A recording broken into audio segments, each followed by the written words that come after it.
Hey everybody, it's JJ and we're back again for another ASUS PCDIY hardware live stream. I'm excited to talk about actually a lot of stuff. As always, we've got really a lot to pack in for this week's stream. Thanks for everybody joining us here on the stream. Hopefully you're ending out the week on a positive and productive footing, staying safe, staying healthy. We've got a lot of things to talk about. We've got a brand new TUF Gaming curved monitor with the VG27VQM. We've got, of course, updates on the brand new ROG Delta S Wireless, which is going to be the wireless edition of our ROG Delta headset, which I know a lot of people have been waiting for. Of course, finally, they're going to be releasing the ROG Cetra wireless, true wireless in-ear earbuds, which are going to be finally coming to North America shortly, and we've got an update on that guy. Of course, we've also got an update on the brand new ROG Evangelion worldwide giveaway, which we already announced, of course, on our social channels and in the ASUS PCDIY group, which we'll go ahead and recap. We've got actually two other giveaways too, still with our ROG XF120 and our TUF Gaming fan roulette giveaway. We also have the ROG STRIX SCAR 17 SE worldwide giveaway, which, while it's not a component product, it's pretty much about the fastest gaming laptop you can get on the market. It's an absolute beast of a system, and you have the opportunity to actually win one. So that's really cool. We've got updates in terms of UEFI BIOS for the next generation of Intel series CPUs. For those of you that are going to be running boards like what we've got right here with B660 or Z690 series based motherboards. An update in terms of our brand new DDR5 explainer video, which we do with our friends over at Crucial by Micron. And of course, amazing builds to be able to show on in terms of the PCDIY Builder Spotlight. So a lot of different things to be able to go ahead and touch on here in today's stream. So we've got a lot of things to be able to go ahead and jump into, guys. So let's get ready to go ahead and talk about a lot of new updates here. Let's see who we have joining us here on the stream. So we've got David. Hey, thanks for joining us here on the stream. We've got John. Thanks also for joining us here on the stream. One of the absolute best builders in the game. Of course, Snef is here. Fantastic as always to have Erica, and also always appreciate letting us know how the audio is doing. And David, thanks so much. And quite a number of other people. Hersan, also thanks for joining us here. Thanks for joining us here on the stream. So very cool. So let's go ahead and get into the first general kind of updates that we have. So I think first and foremost, I want to go ahead and just touch on quickly just UEFI BIOS update before we actually get into some of the giveaway announcements. And this is going to not necessarily be, I think, like an immediate update that you have to kind of be concerned with, but I think it is going to be interest for some of you that are of course, maybe going to be looking towards the future if you're going to be building a system. So let's go ahead and touch on this. So essentially, we have gone ahead and made our formalized announcement that if you're interested in maybe looking towards the next generation of Intel series CPUs, so that Raptor Lake series of CPUs, we have gone ahead and already committed that we will be releasing essentially interim, what are called UEFI BIOS releases to allow for interoperability and compatibility for those next gen series CPUs on our 600 series based motherboards. So that would include boards like what I've got right here, which is our Maximus Z690 Extreme, or even this guy right here, the ROG Strix B660-i Gaming. There's an entire list. We've gone ahead and already posted that in the ASUS PCDIY group, which will actually run you through it. Keep in mind, this is what we refer to as a transition-based UEFI build. So this is essentially that if you're going to have the board, maybe either you're going to be looking to build a new system and you don't have the CPU when it's released, right?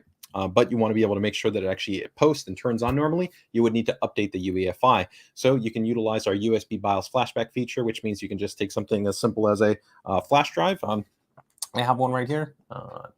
I don't have one right here on hand, but you can take a flash drive, plug it into the corresponding USB port, and be able to update the actual motherboard without the CPU, without any memory, without a graphics card. You just literally need to connect the power supply to it, and you'll be able to go ahead and get up and running. So do keep in mind that, of course, as we get to the formal launch for those CPUs, we will release what we call a formal release, which will be the best release for the overall kind of stability, functionality, and performance. So this is just in kind of the situation if you're going to be maybe transitioning or building a new system as it's kind of coming together. If you want to be able to make sure that you can get your system up and running, that's what is going to be important in this regard. Beyond that update, we also do have just a couple of other what we refer to as maintenance updates for some X299 series motherboards, which are a continuation to some updates we released about like a week or 2 weeks ago for some other X299 based boards, which helps to enhance a little bit in terms of some DRAM scaling and a couple other just minor items. Again, if your system's running stable and reliable, there's no need to worry about kind of just immediately jumping over to this release. But if you're interested in finding out about that information, make sure to go ahead and check out the PCDIY group. And I've got a full link that covers all the information on what you would want to keep in mind if you want to be able to update your UEFI BIOS. Okay. Let me go ahead and just see if we have any quick questions on that side.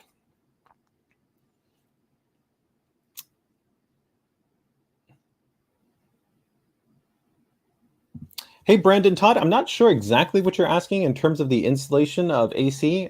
We have gone ahead and actually released two different types of installers now. So to be able to go ahead and give a little bit more flexibility to people when they go about installing the software, as some people maybe have slower internet connections or they maybe have issues downloading the full package, which is based on the detection of all the hardware you have in your system. We now have an offline installer and we also have an online installer. So it's up to you based on which one would work best for your kind of situation. You can go with the offline installer, which carries a kind of a pre-configuration of base hardware, but you still may need to, of course, run the check update function after it's installed so that it can go ahead and get remaining HAL updates, which would be the way that it interfaces with certain RGB-based compatible components or peripherals so that you can have the full kind of comprehensive functionality. But you do have two options available to you, both with the offline installer as well as now the online installer. So actually it would be the other way around. Online installer is what we've always had, and now we also now offer an offline installer.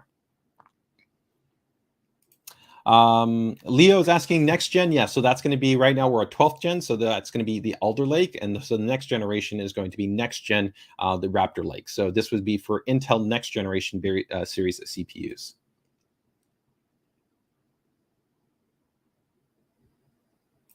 Stardust asks a question here. Will the current board support all the features that come with next generation? So we can't talk about any kind of features or functions or proposed specifications, as those are still under embargo. So we can release more information as we actually get to the actual platform launch. This is just to help to confirm that, of course, we will fully be able to support those CPUs on our current generation motherboards. As far as differences are things that come along with that as we get closer to the launch, you're just going to want to make sure to keep tuned here to the PCDIY channel. I guarantee you we'll do a full dedicated stream when it comes to the platform launch, and we'll talk about all those different aspects and any kind of items that you would want to keep in mind. And it really is only going to be relevant for users that are going to be upgrading. I would say that as of right now, we've kind of entered into a maturity state with the current Z690 series UEFIs, especially with the last 1400 and 1500 series UEFIs. They're very stable, they're reliable, have great overclocking experience, very good DRAM interoperability and compatibility. So if you're building a 12th gen series system right now, this is not something you really have to worry about. It's really going to be for users that are going to be jumping over and making that upgrade to a next generation Intel-based series CPU. Okay.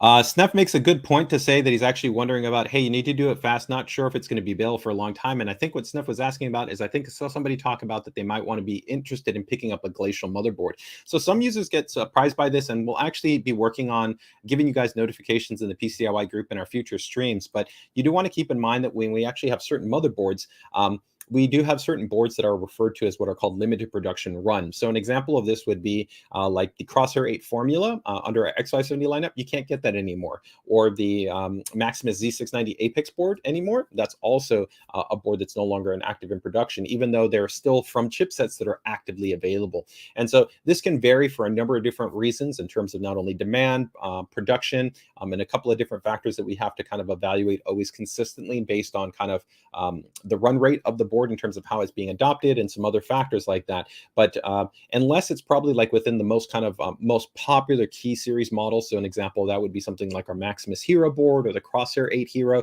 Those are very much long-term SKUs that you kind of can expect for a very long period of time. But sometimes very specialized SKUs that we might have might offer kind of a more finite lifespan. A good example of this will also be something that we'll be talking about a little bit with the ROG Evangelion based hardware. Just like the prior generation Gundam based collaboration hardware, some people were wondering, hey, how come I can't see it anymore? And that's because, one, there's actually licensing restrictions we have. We have a certain amount of time that we can actually put the product out based on the contract that we have. And there is also kind of a finite production quantity that we make available. So they are going to be limited in nature. So it's pretty much once it's sold out, it's gone. It's not coming back. It's not something that you're going to be able to purchase again. So if you're ever kind of wondering about those type of products, let me know. But hopefully in the future, I will have like an EOL notice that I'll be issuing, hopefully here on the PCDIY weekly stream, but also in the PCDIY group, where if we're transitioning a certain model and we're moving that model and we'll no longer have it available, I'll try to make sure that you guys are aware of that. So if you're interested, you'll have kind of visibility to know, hey, that model's no longer going to be available. Okay.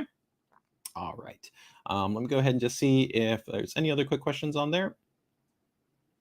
Hey Jesse, are you doing? I don't have a specific giveaway that I'm going to be doing for the stream, but I will be going into the details regarding the ROG Evangelion giveaway, along with 2 other giveaways that we're going to be running. So if you've already gone ahead and entered into the current giveaway that we have, best of luck to you. You're good to go. And if you want to find out about the other ones, we'll be talking about that. So no actual giveaway running right now. We did recently do one just yesterday with Crucial and us, as far as we gave away actually a couple of different motherboards and some M.2 SSDs and DRAM. So it's always worthwhile making sure that you're following the group on our social channels if you're interested in kind of live-based giveaways that we might be doing.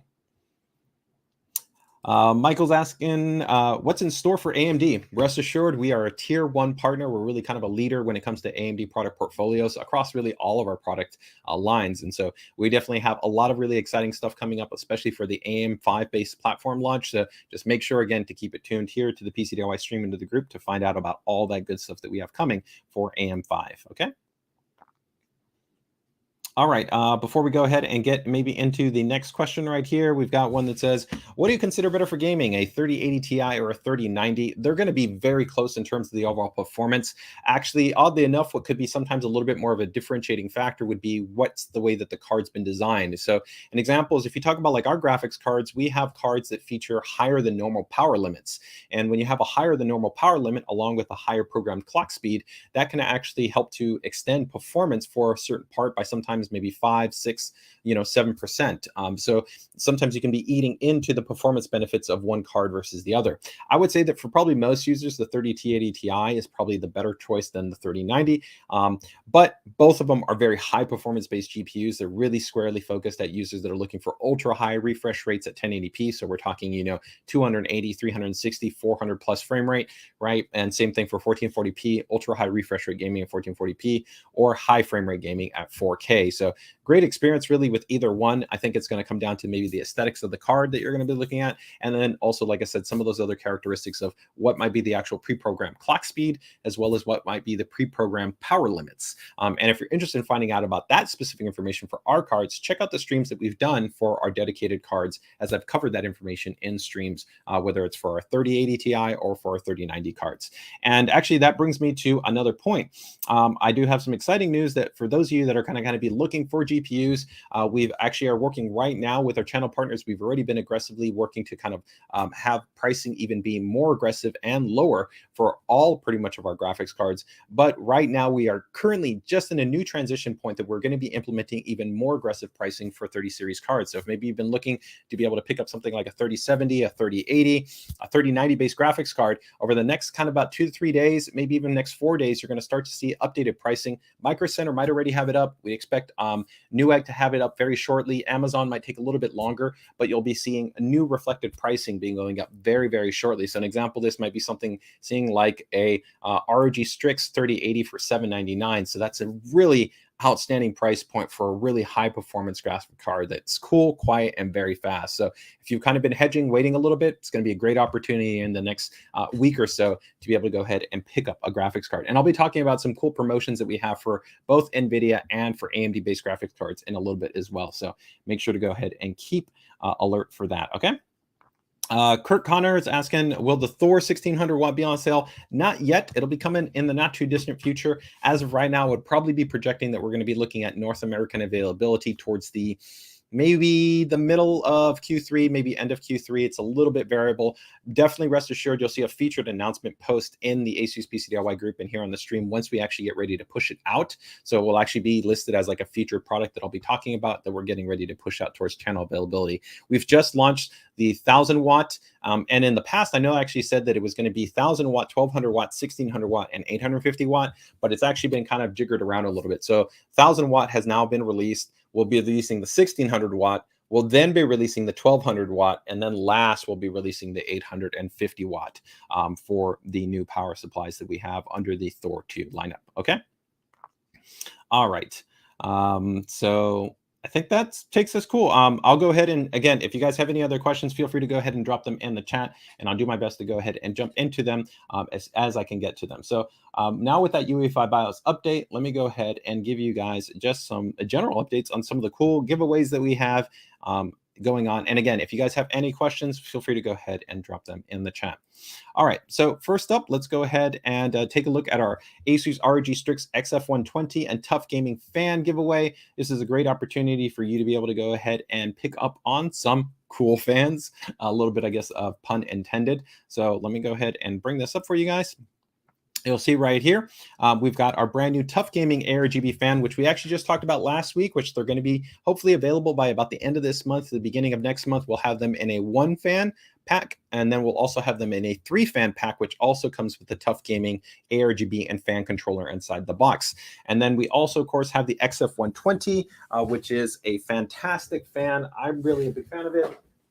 Got it right over here. If you guys want to see a little bit of a closer look hands onto it, I can maybe do a quick little unboxing of it. But it's our high performance non-RGB based fan, 120 millimeter, which features a maglev based bearing. It's a really great fan, and really kind of focused for those that don't want to have to worry about kind of extra cabling, and you want something that has great static pressure, good airflow, high reliability, and also something that actually people are not that aware of when it comes to fans is that the fan bearing has an influence on actually the lifespan and the tonality, especially depending on your orientation. So when you talk about actually positioning a fan, whether you're talking about like vertically like this or horizontally like this, different bearings actually will influence the lifespan and the operating characteristics for that fan.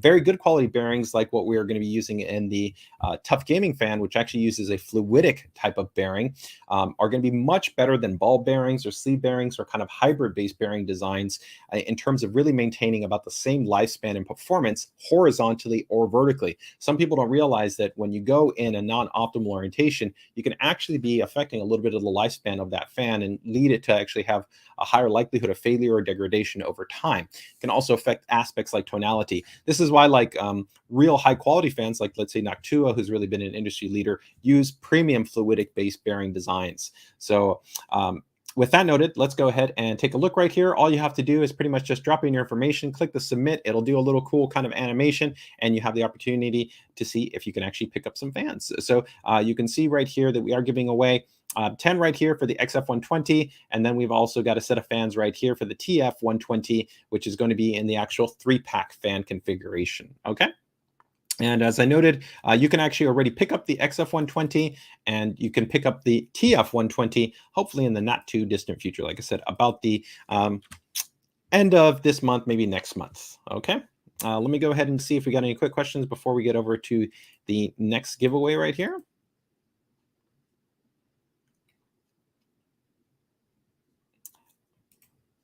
Angelo, I've gone ahead and dropped the link there in the chat, so you are good to go. And this is a worldwide giveaway for the TUF Gaming fan and the XF120 fans, okay?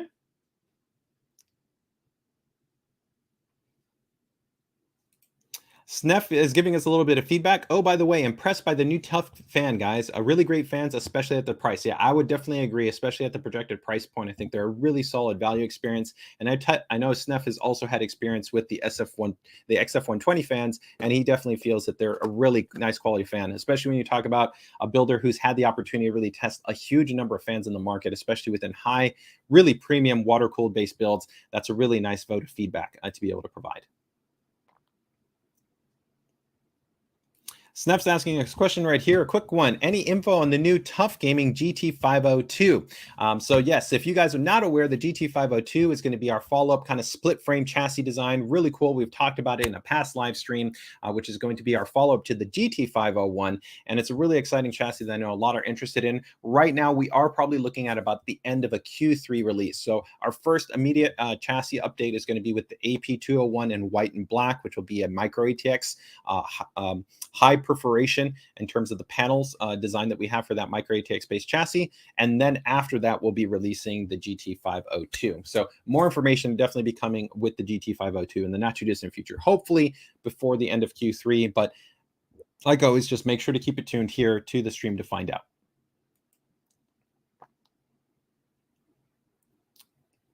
Zahid is asking, is there anything kind of better than a 1600 watt? Really, 1600 watt, I think, is probably about the best you can really get. Once you start to even get higher than that, you run into issues of having to actually account for how good is the circuit, in your actual house, because you're running actually into amperage limitations and different things along those lines. So 1600 watts realistically is really the limit of what you would need in any type of high-end personal, high-end computing system.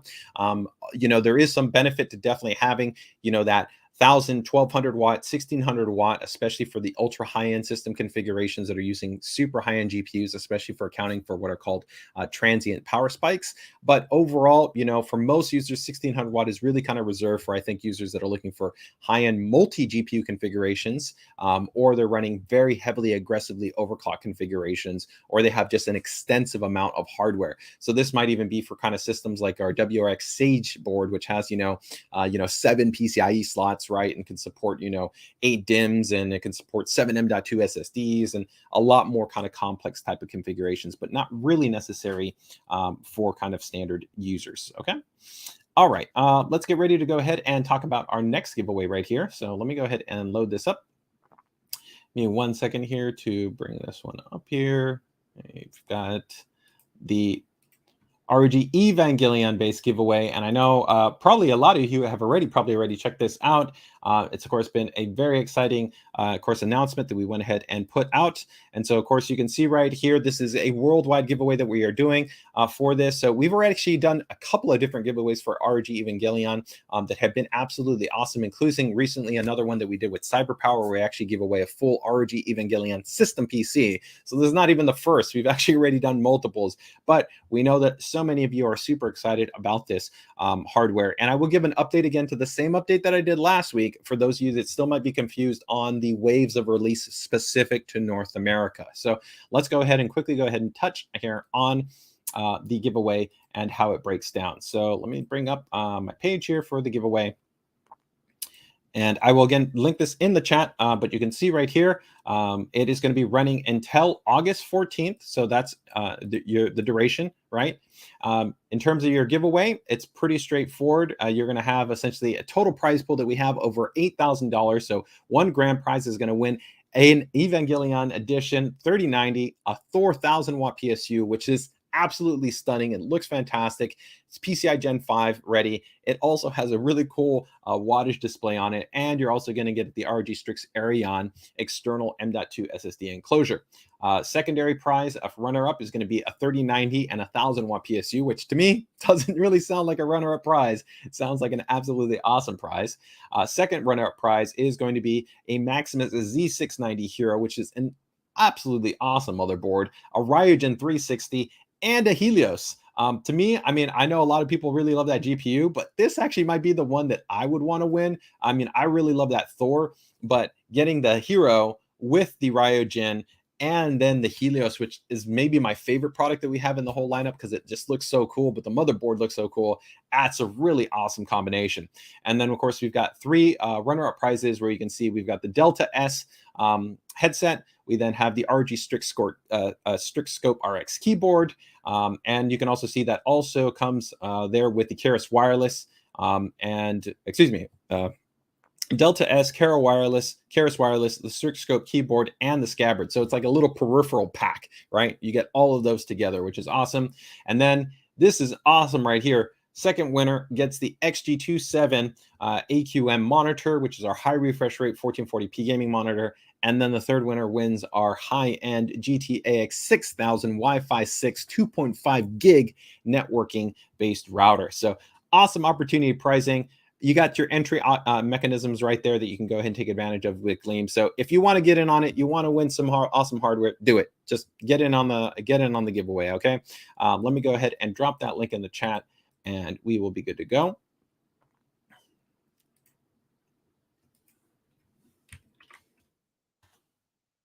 So Stardust is saying right here, none of these sound like runner-up prizes. These are all pretty good prizes. I would 100% agree. I mean, the prize pack alone, right, of even that peripheral, which was like a runner-up, right? We talk about the ROG Delta S. That's a $150 headset. The keyboard's like $150. The Keras is like $120. And then the scabbard is like $60. So that's like, you know, over $400 just in peripherals, right? So that to me could be like a grand prize. But absolutely, I think it's an awesome prize pool. And, you know, hopefully best of luck to you guys. Again, this is a worldwide giveaway. So if you are in on it, share it with your friends, let everybody know. And also really give us your feedback. It's been really exciting to be able to do these collaborations over the years. You know, we've done everything from Call of Duty, we've done Assassin's Creed, we of course did Gundam. We've got Demon Slayer coming up, which is already released in other parts of the world. We, of course, now have the ROG Evangelion, and our team is continuing to really be excited and interested at doing other limited edition collaborations. They are extremely challenging from, you know, a lot of logistic aspects. There's financial aspects in terms of contracts and production considerations and timing considerations. But, you know, we definitely know that a lot of you have been really interested in. We think that we're also in a really unique opportunity to be able to offer, I think, an outstanding ecosystem of products that really speak to people that are passionate about this hardware. So we'd love to be able to hear your guys' feedback on future collaborations that you would like to see from us. So overall, very, very cool. We go ahead and just see if we have any quick questions that might have come up right here. So give me 1 second.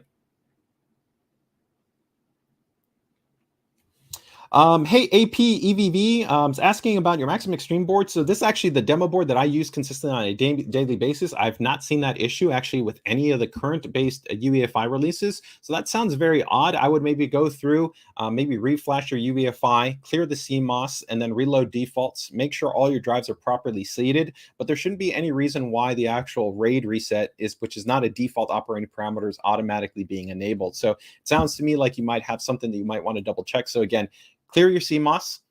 Actually, I would probably go number one step is shut down your system, then clear your CMOS. After clearing your CMOS, unplug your system, let it discharge for about a minute or two, then plug it back in, then load back into the UEFI, load full defaults, and then boot back into the operating system and see if the issue's resolved itself. If it hasn't, and you're maybe running an older UEFI release, go through and flash the update, and then see if that resolves your issue. If you continue to have a problem, I would then probably recommend that you reach out to our service and support team and see if they can go ahead and help you to maybe more closely debug the issue that you're experiencing. But I would definitely say that that's not normal, okay? Question right here. Any news on the PG32 UQXE? Is it releasing the refresh 4K 144? So yes, we will actually be coming out with the PG32 UQXE, but probably maybe not until the very end of Q3, maybe early Q4 timeframe. We will be actually having an update to the current PG 4K HDMI 2.1 144 hertz monitor that we already had, and that we're transitioning, and that's going to be with the PG32 UQR, which I already announced. It's actually in the PCDIY group as a featured post announcement, and that'll actually be coming next month. It'll be coming in August. So that will not be a full array, it will have actually a more advanced backlighting implementation, but it won't be on the same level as what we're going to have with the UQXE, which will be mini LED and have full array, but it will have less zones than what we have on our current UQX. But make sure to just keep it tuned. We'll be talking about that monitor a little bit more as we probably get closer to the end of Q3 timeframe, early Q4. Okay.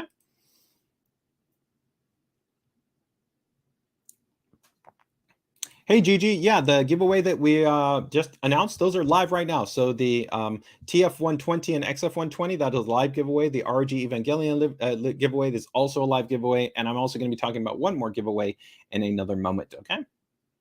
Let me go ahead and see. Tanky Chris is wondering about, I'm assuming if you're talking about the ROG Evangelion or Ryujin, yes, we will be looking at the third wave release in a little bit. And that's actually what I'll be talking about here. So let me go ahead and give you guys just a general update in terms of what we've talked about for the ROG Evangelion hardware release. And again, if you guys have questions on other items that I might have missed, I will try to go back there and check there in a moment in the stream to be able to follow up on that. But let's go ahead and quickly just retouch on the way that we've launched our products. So we already had released, and right now you can purchase the Maximus Z690 Hero, as well as the RTX 3080 and the 3090 EVA Edition based products. That was wave one. Wave two is something that we launched last week, right? And I talked about that. And we right now have just started to list some of those products. And as we move into about the next 7 to about probably 14 days, the rest of those products are going to come online. And as we get to the very last portion of this month, maybe in the last week, and we get into the beginning of August, that will be wave 3. So we'll potentially have kind of 3 different waves of a product release. And so wave 2 is going to be with the Aerion, the Helios, the Keras, and the Scabbard 2. So those products are essentially in the Wave 2. And right now, if we actually take a look, I've loaded up our eStore. Our eStore actually already has, I believe, that available. So right now you can see here the ROG Strix Aerion. It's already available. You can click buy it now. The Helios is also already been listed. You can see it's at buy it now already. The Keras Wireless, you can see it's not up yet. It's at notify me. But like I said, in the next few days, it should be going online. Scabbard is also going to be notify me. And that is going to be an example, right? If we go here to, let's say, the Strix Scope RX, you can see there's nothing yet listed, right? So those products have gone ahead and already been listed. So you will be seeing these come essentially online shortly. So we're in that Wave 2 release. So Wave 2 accounts, again, for the Aerion, the Helios, the Keras, and the Scabbard 2. So what does that mean? What do we still have left?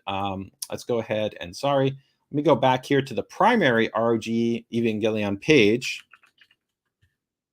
and show you essentially the remaining items that we know that we still have to launch. So if we take a look here for our third wave, right? Third wave, you can still see that we're going to have the ROG Strix Scope RX keyboard. We have the actual XG278QM monitor, right? We have then the GT-AX 6000, the Ryujin 2 also still needs to be released, the Thor 2, right? And then the Delta S headset, right? So those will be coming in a wave 3. Possibly a wave 4. There may be a wave 3 and wave 4, but I think hopefully we'll be able to get all the remaining products in one more wave. But as always, people that are in the PCDIY group will find out about it first, and then I will be definitely covering that wave 3 release, and if there's a wave 4 on our Friday stream, okay? So hopefully that gives you the information there in terms of anything you were wondering about for overall availability, okay? So we are good to go on that side. Let me go ahead and quickly just check before I get into my last giveaway here if we have any other questions that might have come up right there. What's the difference between the PG32UQR and the PG3U2UQ? I would actually go into the featured announcement post or talk about it. There's been a couple of kind of tweaks in terms of what we've done in terms of the refresh rate for that monitor, and then also actually some firmware tuning that's present on there. But most of the specifications are going to be fairly similar, but I have a kind of more complete breakdown there between the UQR and the UQ. Okay. The shirts should also be, in terms of that should be coming in, I believe, wave 3. Okay. Lee saying, just got my ROG Strix Z690-A ordered this week. Can't wait to set it up. That's a fantastic board. Absolutely love that board. AIOC, it's got the Q release feature. It's got integrated mem test, great design, overall layout, the Supreme Effects audio design. Really great choice, man. Thanks for being Team ROG and Team Strix. Go ahead and just see here. Any last kind of notes right there?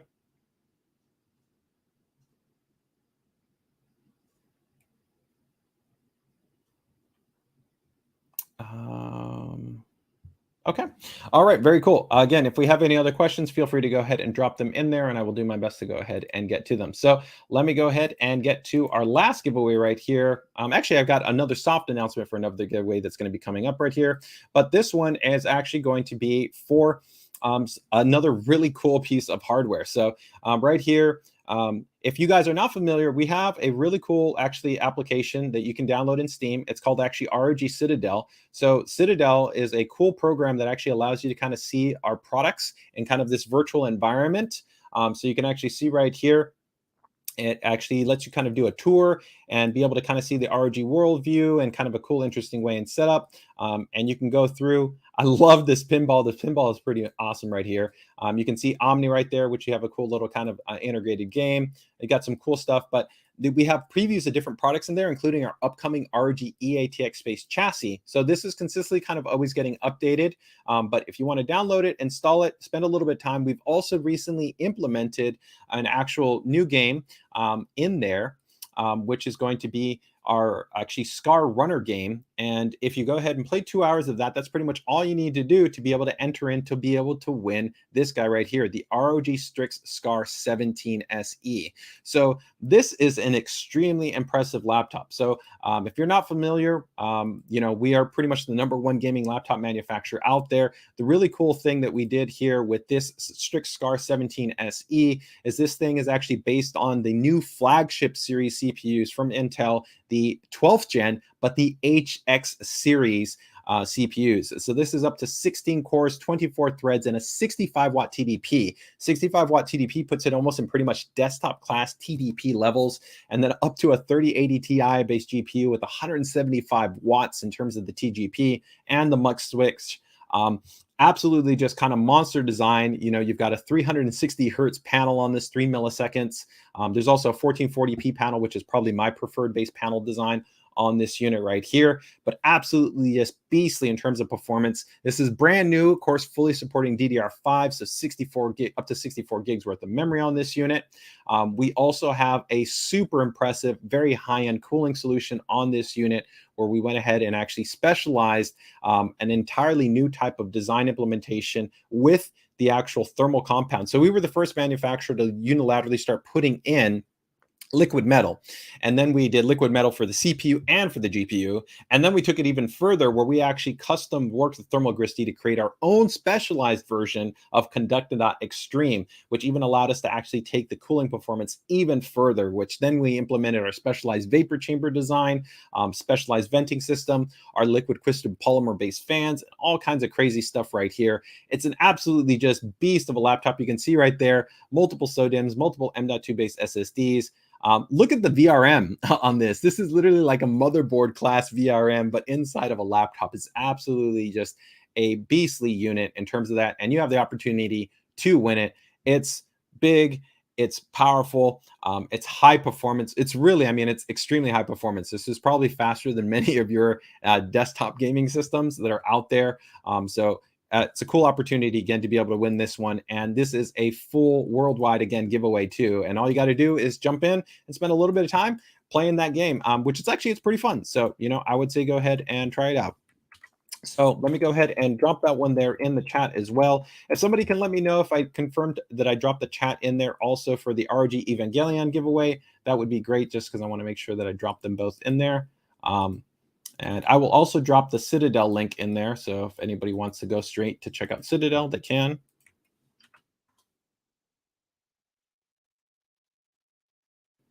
And let me go ahead and drop that. I've redropped the, excuse me, the ROG Evangelion giveaway. Okay, hey, Al, thank you so much for letting me know that I did. Okay, very, very cool.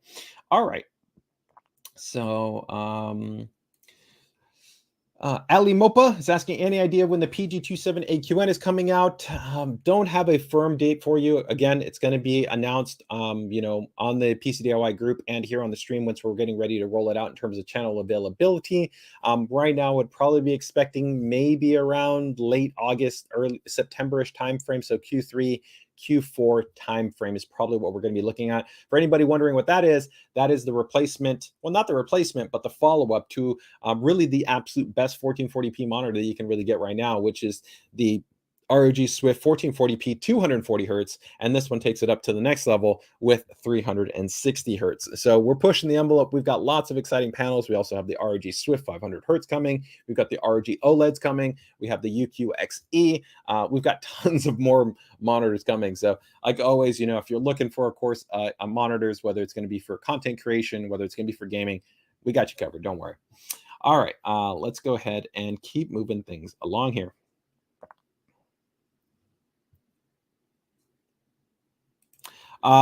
Miguel, could I give the prices? So I don't have prices for you on the other items because we haven't yet released those in terms of channel pricing. So I gave the pricing on the ones that we've gone ahead and already released, but I can't tell you what the pricing will be, like, take for instance on like the Thor or the monitor or those other items, because we haven't yet disclosed our formalized channel pricing. So once we actually have that, I'll announce it and be able to communicate that information. Okay. All right. So that takes care of, I think, pretty much all of our core giveaways. But I'm going to give you guys, I think, a preview here to another giveaway that we have coming up starting on the 18th. So it is not open yet. But let me go ahead and bring this guy up right here. So give me 1 second here. And I will bring this up here in a moment. Okay. And yep. Okay. Very cool. So we're actually going to be doing a cool giveaway for our ZenBeam series. So if you guys aren't familiar, we do a lot of actually portable projectors. It's actually been a very consistent category for us. And the last kind of very compact model that we bought was actually our latte model. So the latte model was kind of, we called it latte, just like, you get a cup of coffee. Very compact. It was like the size of a can.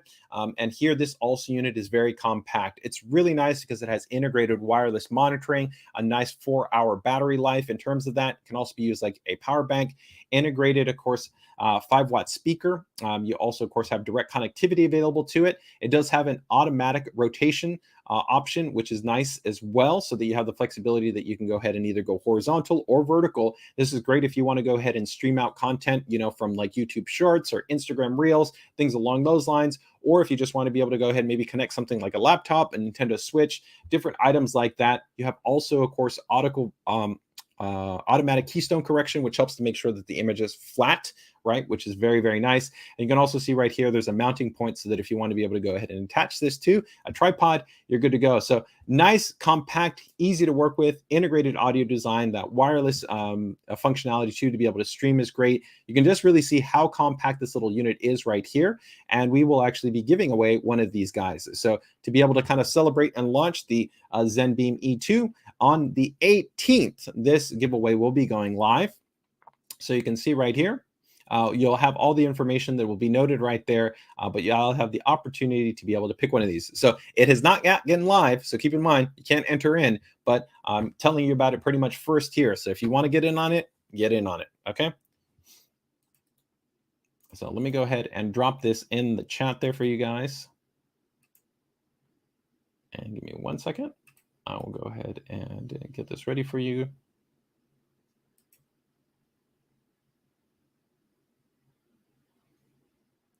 And in case anybody's wondering about, right, that is already right now available. So you can go ahead and pick this up. So give me 1 second right here. I think, yeah, is that the active listing? I want to make sure I'm showing you guys ship and sold by Amazon, right?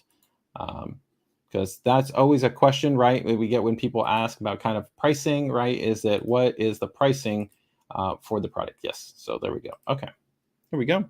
So you can see right here, this is right now already available on Amazon. You can see it's $300. So that's a $300 base giveaway right there. But there's a little promo coupon right there. You can go ahead and pick it up. So it's a $300 giveaway. And all you got to do is just enter in and you have the opportunity to be able to pick it up.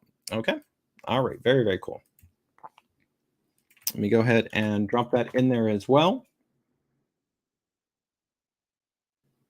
Hey, Johnny boy. Thanks so much for coming in. Priscilla, in terms of the ROG Evangelion, I don't know. I'll have to double check on that. If you want, you can email me, pcdiy@asus.com. I'll actually have a post about the GPU price reduction in the PCDIY group, hopefully by the end of the day, if not tomorrow. But I will make sure to note in there if that does cover the ROG Evangelion. The ROG Evangelion SKUs are special edition, so they're a little bit different in terms of the pricing compared to our standard products. So I know for a fact the pricing adjustment would cover our current lineup of cards, so ROG Strix, TUF Gaming, and other cards, but I don't know if it'll apply to the ROG Evangelion. So thanks for asking that question. I'll try to make sure if I can touch on that in the post when I do post about that, okay? We have a question there. Is that the OLED displays replacing the BFGD displays? So somebody, I think if you guys don't know what he's asking about there, is that we have the ROG Swift OLED 42-inch and 48-inch, and is that replacing the ultra-large format monitors that we had? So we had an ROG Swift 65-inch, and just by virtue, and no, it doesn't replace it because that was a larger base panel. It had actually also a higher refresh rate. It had a dedicated G-Sync module. There was quite a number of other features there. So whether or not we'll have something similar like that again, as to be seen, but we are also still working, I think, on large format based monitors. So we have a lot of XG series monitors that are in this similar kind of segmentation, all right, of like 42, 48, 49 base inches. So there's a lot of kind of variation. So the OLEDs because also OLED has some specific characteristics to it, don't replace that type of monitor. So for us, I think we're just continuing to look at feedback from the community in terms of kind of the features, functions, specifications, and dimensions they're looking for. Okay.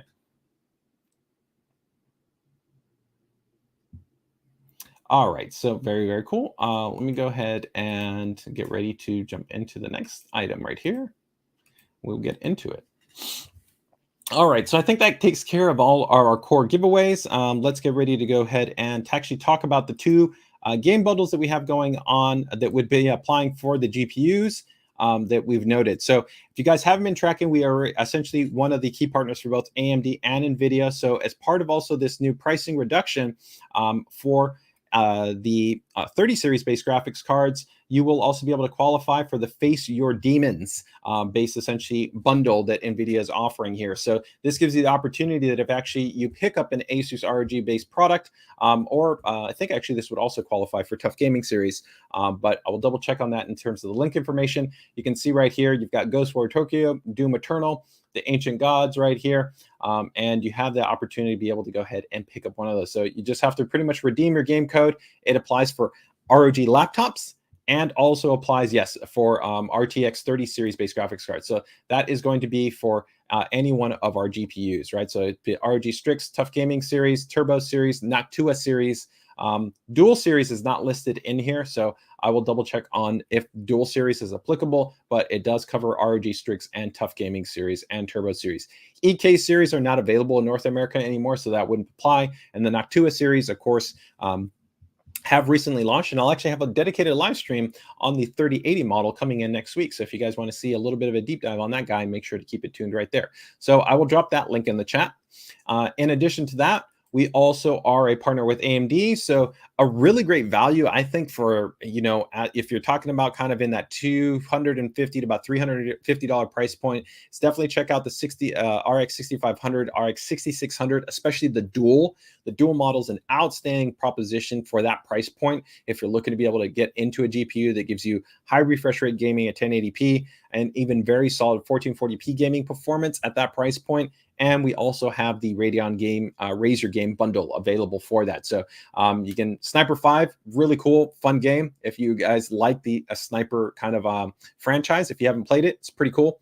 And then Forspoken, and then of course Saints Row. So you can see right there, that is how it breaks down in terms of the GPU. If you get anything from a 6700 to a 6950, you actually get all three titles. If you were to pick up that 6600, you can pick up one of these titles right here, right? And then you can see you get one of the titles if you get the 6400 or the 6500, okay?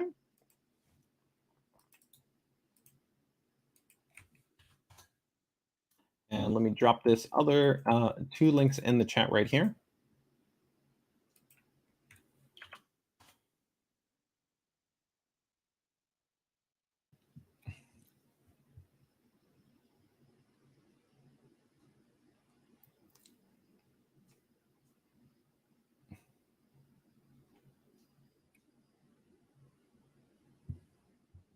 Okay, let's go ahead and get ready to talk about actually some new products there. And again, if you guys have any questions, feel free to go ahead and drop them in the chat. I'll go ahead and talk about some of those items as soon as I cover some of the first new products that we've got here to jump into the stream.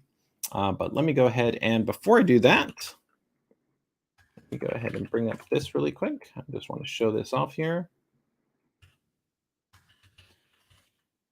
Okay, cool. Got this loaded up.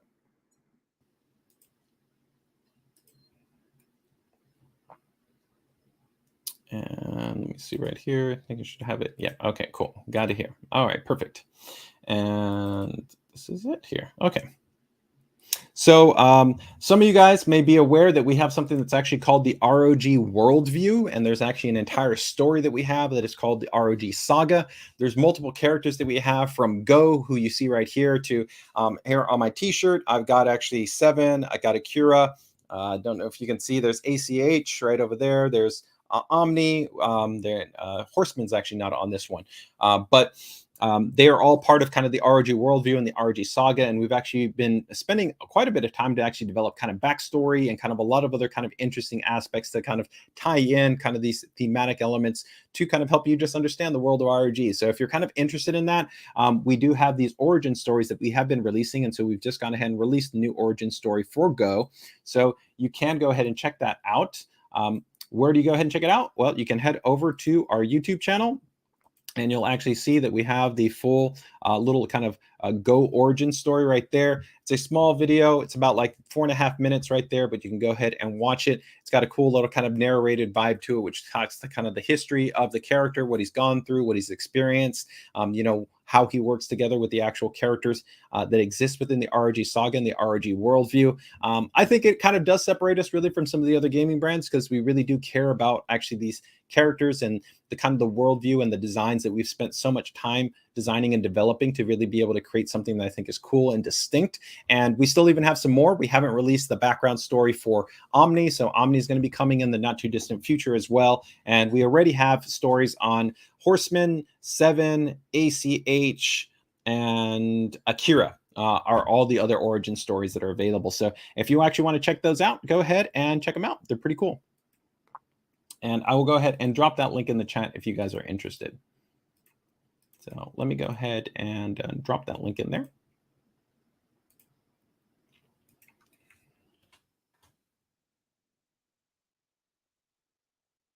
Stardust, can you still get the games if you've already purchased a 30 series? No. So per my understanding, generally with these way these game bundles are, you have to actually have the card be purchased based on a specific date.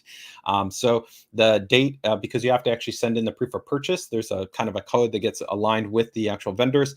It does actually get linked. So it doesn't kind of work backwards in that regard. Okay. Ben Whalen, is it any idea when the ROG Strix 6950 XT will be released? Go ahead and, Ben, make sure to send me an email, pcdiy@asus.com, or tag me in the group, and I'll double check with our PM team and see if I can check on the availability for that. APFBV is asking, is there any chance ASUS will be coming out with a new bezel-free kit for monitors, 32-inch maybe? That's a good question. So when we designed and developed that, I think we were seeing kind of the demand. It was good, and we actually have had pretty reasonable success with it. I think it's being kind of like a cool accessory. It's kind of interesting. I mean, I think we're seeing the trend to have more people want to not necessarily have multiple bezels, right? And they want to go to kind of ultra wide configurations as opposed to having span monitors. We still do see quite a number of people going with span monitors for gaming, as opposed to, like, of course, in like streaming configurations where they're very popular. So I'm not saying no. It is something that our team has looked at, and we actually have some design concepts for new models that we have evaluated. But as far as anything immediately that I can tell you, hey, this is going to be coming out in Q3, Q4, anything like that, no.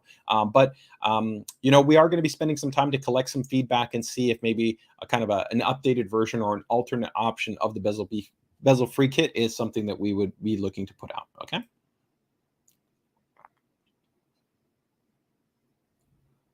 Hey, Tim, feel free to go ahead and post actually in the group, and I can give you an actual, like, a part list configuration. $2,500 would get you a really nice high-end system. And really at that price point, it's going to really come much more about how do you want to balance the configuration. A lot of people might start jumping in and telling you all kinds of things, but what really I think is going to be most important is where do you want to prioritize the budget? And I would say at $2,500, are you accounting for things like even your peripherals or your monitor? Your monitor is a big part of your experience for your system, especially if it's a gaming system. So if you haven't even accounted for that, I would include that as part of your budget. But at the same time, you know, I think really you would be looking at, if you want the best performance from a gaming perspective, 12th gen would really be the option for you. When you take a look at 12th gen, the thing is that with a 12700K, you know, 12900K, although you don't need to really go to a 12900K if you're talking about pure gaming. 12600K, even a 12400K is really, really strong, going to get you about 95% of the performance that would be possible. Is whether or not you would want to go with like B660, or do you really want to jump all the way to Z690? Z690 isn't necessarily going to give you any more performance, but you can get a lot more features. If you want things like maybe, you know, having 14 USB ports, if you want an ES Saber DAC built on the motherboard, right? If you want things like Thunderbolt, then those are going to be benefits. Or you want a board that maybe has, you know, 3, 4, 5 M.2 based SSDs. well, then this is where you start to get into some interesting kind of choices that for is what makes much more sense. So I would say, feel free to go ahead and tag me. I can definitely give you like a base configuration list that you can work from. And then from there, you can kind of tweak and tune it based on what you think your preference is. But you've got a really great opportunity to build really an outstanding, truly ultra high performance system with that budget. Especially too with the adjusted pricing that I talked about for the GPUs. It's a fantastic time to be able to build a system right there. All right, so let's go ahead and get ready to talk about some new products right here. So first up, let me go ahead and bring this guy up. And I think this is going to be, first up is going to be the TUF Gaming VG27VQM. So this is going to be a new kind of, I would say, budget gaming monitor. I don't like using the word budget because I think it's incorrectly used by a lot of people. So give me 1 second right here. I think a lot of people, when they refer to the word budget, they generally kind of have that perspective of that it means cheap. I use the word budget as budget could be, $300. $800, or it could be $1,500, and those are all your budget, right? There's no difference in that regard. But I think that from a kind of a quote unquote low cost monitor, this is definitely going to be a lower price point monitor. So let me double check the price. I think this is going to be coming in about $299. So definitely going to be quite a bit cheaper than some of our higher end ROG Strix series monitors, right? So let me see also if I can maybe adjust this banner for you guys a little bit. Make it a little bit maybe smaller right there. Okay, so you can see right here for this display, this is going to be a 27-inch display. So a lot of people, if you're still kind of rocking maybe an older 24-inch, this is going to give you just a little bit larger screen size. This is still going to be 1080p, so really easy to drive even if you've got older base graphics cards, but it's also 240 hertz, so it's a big jump up in terms of the overall refresh rate. Now this is going to be a curved display, so 1500R, so that is going to give you that little bit nice kind of immersion that you're going to be able to experience if you're coming over from a flat-based display. It is also going to be a VA-based panel. So VA generally is going to have better contrast than you would have with an IPS-based display. So that means that if you kind of notice or care a little bit more about kind of, I'd say like haloing effects, then generally you're going to experience a little bit less of that on a VA-based panel than you would on an IPS-based display. IPS-based displays, though, will generally be usually a bit faster if we talk about the most recent IPS-based displays, and they generally also have a larger color gamut to them. So if you really care about having the most color saturation, they're a little bit better. But this is already over 100% sRGB. It's about 105, so you get some nice punch. It's dynamic, and it's also brighter than a standard monitor in terms of the nit rating. So older monitors, a lot of people are coming in at about 200, maybe 250 nits. This is a bit brighter than that. So it is a nice kind of upgrade in all those respects. So it's a nice balance. If you've been looking for just a little bit larger, a little bit more immersive, right? Easy to still drive display. It's a nice option that you're going to have available to you. It does have our ELMB, which is backlight strobing that you have available. And of course, you have ergonomic adjustment to be able to go ahead and swivel, tilt, and make height adjustment. Okay, pretty straightforward. In terms of kind of the rest of the specifications that you have, 1 millisecond MPRT, of course, that's not the same as 1 millisecond gray to gray. On average, though, this is not really that big of a factor. It's still a fast display. But of course, if you care about the lowest response, then you do want to look at monitors that we would have that would be 1 millisecond gray to gray, which would generally be lower in terms of its overall response. All right. And as I noted right here, 105% sRGB. This monitor does also offer, I believe, display widget. Let me go ahead and double check. Yeah, so brightness 350 nits. Like I said, a lot of monitors, especially if you're coming from something that might be like 3, 4, 5 years ago, you might be only dealing with something like 200, 250 nits. So this is a nice little bump up. Here, this monitor does also support display widget. So a lot of times people forget about display widget. I don't know. I don't have my external monitor connected here, and the basic monitor that I have doesn't support it. But let me see if I can show you guys here. Display widget. It's a very cool functionality right here. So yeah, okay, cool. I can do that.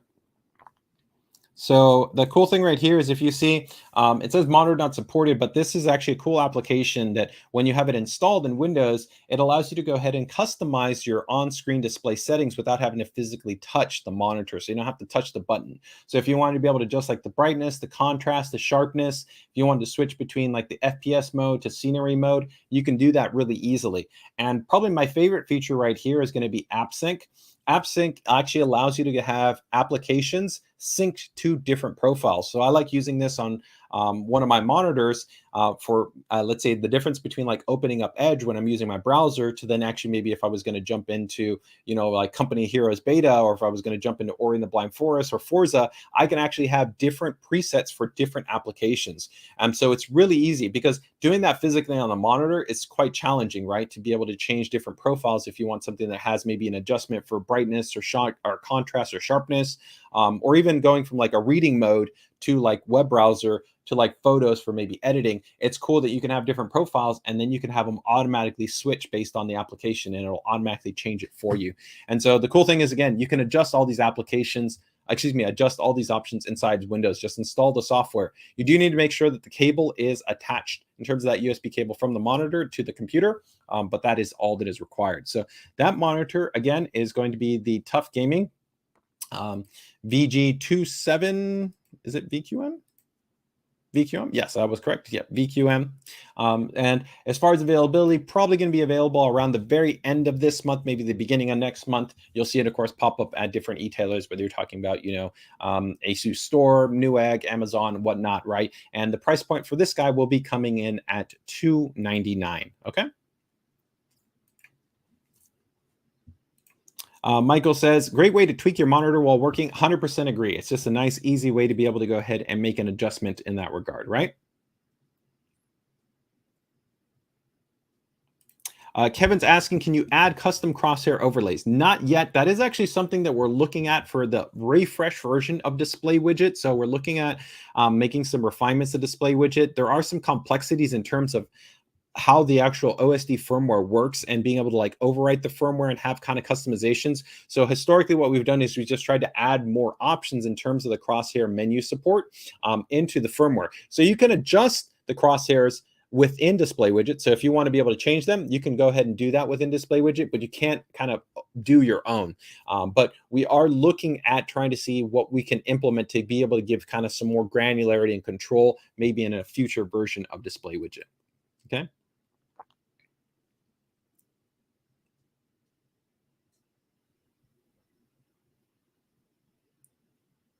Let me see. 15 is asking, would there be a way to enable on the Pro or B creator board using the UEFI tool? It would be nice to reduce power usage with my 24/7. That's interesting. I would double check on the ASPM functionality. I think that we already actually offer that within the UEFI BIOS. There are some elements within some of those things that are actually based in within the AGISA. So if the AGISA hasn't exposed that or implemented correct support for that, it might not actually be supported. So a lot of more specialized power management options actually aren't necessarily always correctly supported by certain drivers and by certain hardware-based devices. And sometimes enabling them can lead to odd kind of experience-based issues, because if you don't make sure that the OS environment, the drivers, and the devices all correctly support them, they can actually lead to issues. So I would double check on that regard, but if, as I last remembered, that was already an option set that was exposed within the AGISA. But if it has something that you currently don't see and you would like to see, again, depending on whether the AGISA is officially being supported by AMD for that level of functionality, then you can reach out to our service and support team and request to have that be sent over to our development team, and they can review it. Doesn't mean that it will get phased in, but it's something that we can evaluate and look at for maybe a future UEFI release.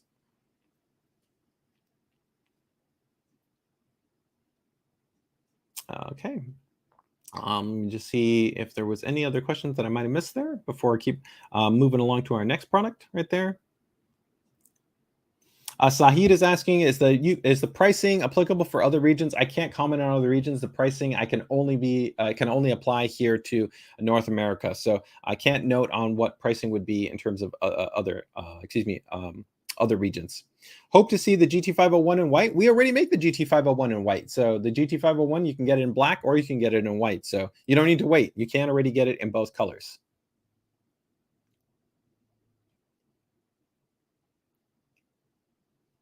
We have somebody asking about next generation HEDET. I can't comment on anything that may be under embargo, but all I can tell you is make sure to go ahead and keep it tuned. We are definitely, of course, at the forefront of that. So we have some stuff coming. Where's the ROG 500 hertz monitor? It's coming. It's still under design and development, and rest assured, when we get closer to the release for the ROG Swift 500, we'll definitely be talking about it. It's a very, I know, exciting monitor for a lot of people, as it's going to be the fastest gaming display ever released. So really, really exciting panel. So definitely make sure to keep it tuned. It's on the journey to 1,000 hertz. So it will be coming, but no immediate information right now in terms of that. We'll probably have some more release information, I think, probably closer at the very end of this quarter. Okay. All right, let's get ready to jump into our next product, and that is going to be the ROG Delta S Wireless. So I gave previously an introduction to these guys. This was finally going to be our first ROG Delta Wireless. So we already have the ROG Strix Go BT, and we also have the ROG Strix Go 2.4 gigahertz, but those are under our ROG Strix lineup, not our Delta. So our Delta is kind of like our flagship series. They're our highest end headphones that we do offer. And so we know we've had a lot of people that have been looking kind of for the sound signature that we offer within the Deltas, right? But to be able to have it be under wireless. So we're excited to now finally be able to release the ROG Delta S Wireless, which will be a dual connected base headset. So you have the ability to connect either with low latency, 2.4 gigahertz, or you also have Bluetooth available to you. So the 2.4 gigahertz works via USB-C dongle. So you can go ahead and attach this to your Nintendo Switch, to a phone, to a desktop, to a laptop, whatever you want, you are good to go. And Bluetooth, of course, you can connect to any Bluetooth-enabled device. It still maintains the 50mm Essence drivers that have been very popular and very proven on our current ROG Delta headphones. It has an integrated AI beamforming microphone. So unlike our traditional Delta, so if I go over here, to my standard Delta, there's a lot of design elements that are similar. So it has a lay flat design like this. There's no RGB, and that's to maximize battery life on the unit, right? But you can do that same design. But on our traditional Deltas, you of course have a detachable mic. So there's no detachable mic with no boom that you have to make an adjustment to. And that is done so that essentially the beamforming that we have has been optimally tuned for a specific degree of a pickup, and that's pretty much where your voice is at. And so the great thing is, it doesn't matter where you move your voice, where you're going, you don't have to worry about this boom adjusting or kind of going up and down or repositioning it into space, because it's directly always picking up your voice consistently. I will say, tonality wise, of course the boom mic is going to give you just a little bit more tone, but it's still clear, it's intelligible, it's a solid mic. If you really care about the quality, then I would still say the standard Delta gives a little bit of an edge, and of course an external microphone is always still going to give you the best experience, but it's definitely not a bad option, and quite convenient, of course, as well, with it being wireless, right? This is also going to be quite lightweight in terms of the overall comparison to the original Delta. So the original Delta was less than 400 grams. I still felt it was comfortable, but people with maybe smaller heads, right, you might find it advantageous in terms of going with one of our lighter weight headphones that we have under the S series. So the Delta S, Delta S Animate, the Delta S Wireless, these are all going to be much lighter. The cool thing here too is this little adapter stores directly inside the headset, so it makes it really easy, so you don't have to worry about kind of losing it. It's just conveniently able to be stored directly inside there. Okay, you can see right there the kind of integrated beamforming microphone technology that we have. And this does also support the ASUS AI noise canceling feature. So that is going to be a hardware on chip way to filter out noise like keyboards, your HVAC, dogs barking, anything that you might have kind of going on in the background can be automatically filtered out. And you can have the ability to adjust that. You have a full EQ adjustment. You can adjust all the AI noise canceling options also within the ASUS Armory Crate software. Battery life, very solid, essentially about a day's worth of battery life, 3 hours with quick charging. 3 hours can be achieved with quick charging of just 15 minutes. And I'm also a big fan right here where you get two types of feel. And so what does that mean? A lot of headphones don't offer this, but we actually give you two sets of ear pads or cushions inside the box. So one is going to be designed for kind of giving you pretty good breathability, but better isolation. And then the hybrid ear cushion is going to be one that is going to be really designed for users that might run a little bit more hot and want even more breathability, but with a little bit less isolation. But the great thing is you can pull those off and on, and you can swap them out.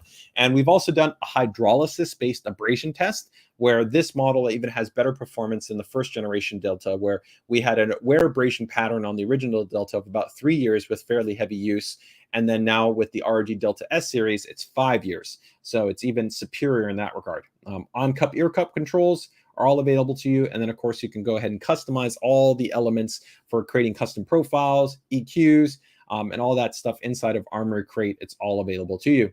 Here you can see a really nice kind of convenient layout for all the options, and you'll see the weight differential where the original Delta 387 grams, and then here you can see the Delta S Wireless is 318 grams. And then in the not too distant future, we'll have the super lightweight Delta S Core, which will be extremely lightweight at 270 grams coming out. Okay, so I'm going to go ahead and drop those in the chat. For anybody that might be interested in those. We should hopefully have those by the, I'd say, end of this month, if not the very beginning of next month. And those will be coming in at $199. So $199 is going to be the price point for those.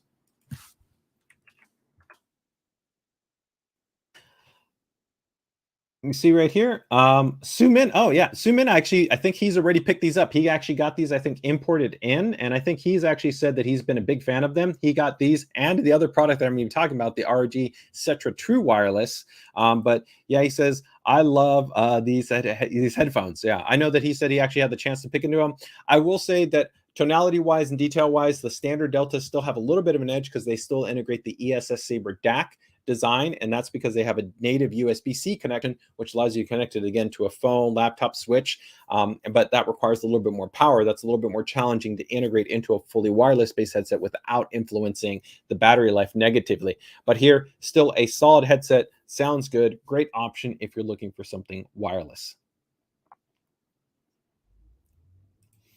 We have a question right here. When is the new Crosshair motherboard coming out? That would be for AM5, and can't give you any details on AM5. It's still under embargo, but rest assured, we will be talking about AM5 in the not too distant future. And when we actually get ready to do the full motherboard launch, we will provide all the details, just like we did with our last AMD launch and the Z690 launch. I'll have a full dedicated live stream where I'll go over all the boards, all the features, all the functions, all the specifications. So I'm not going to break down to you, tell you what we are maybe not going to have. We've already gone ahead and announced 5 motherboards. So we have Crosshair, of course, Extreme. We have the ROG Strix board. We then also have the TUF Gaming board. We have the Prime board, and then we also have the ProArt board. So those are our confirmed 5 boards that we've gone ahead and already talked about when it comes to AM5. Okay.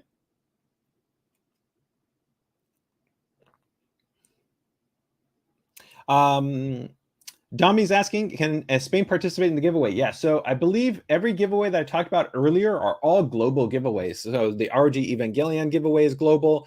The Strix SCAR Runner giveaway is global. The TUF Gaming Fan giveaway is global. So all of those are global-based giveaways. So if you're in Spain, you can still participate in those.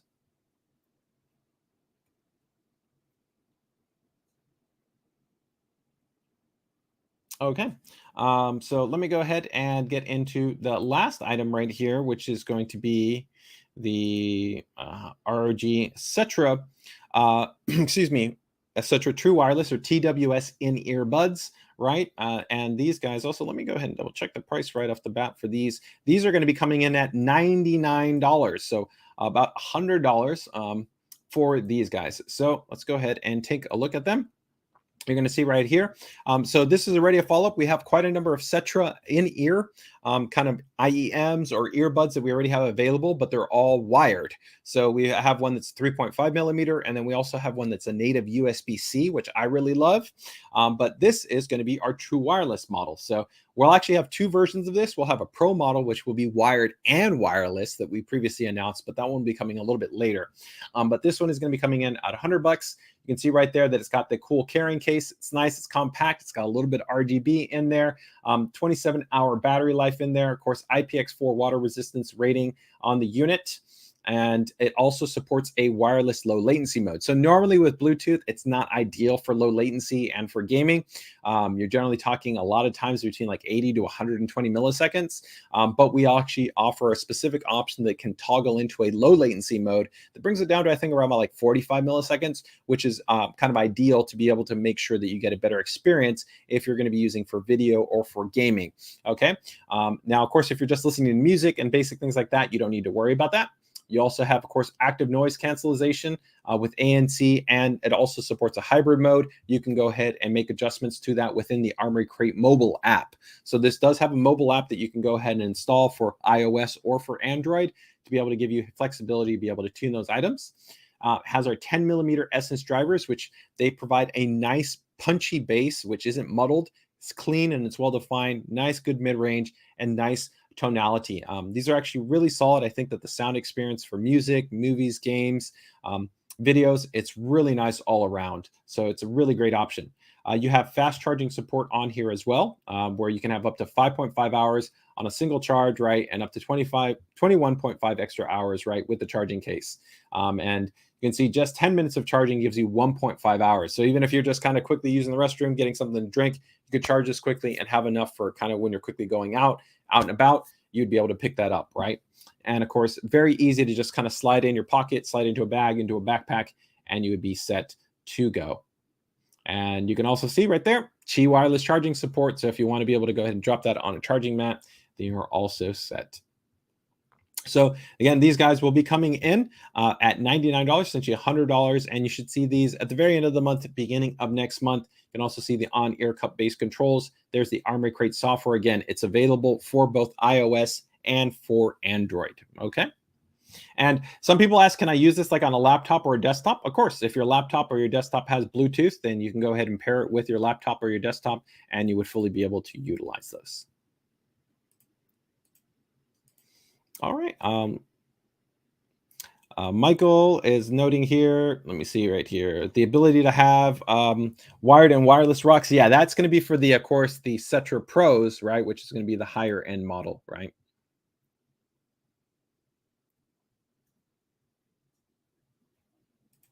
Sumin saying, Cetra Wireless is good. I prefer this than the iPod Pros, I'm assuming, and I use it to actually listen to the live stream right now. Very cool.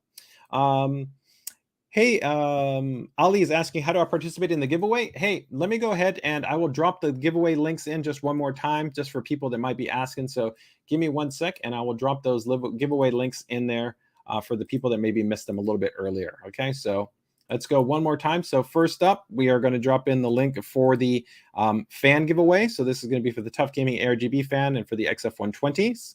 So let me drop those in the chat.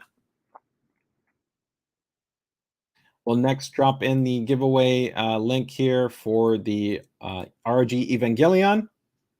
So this is going to be, I know for a lot of people, super excited about this. There's a massive prize pool, over $8,000 worth of hardware that we have right there. Wow, those entries. I remember when I first saw this and there was 25 entries.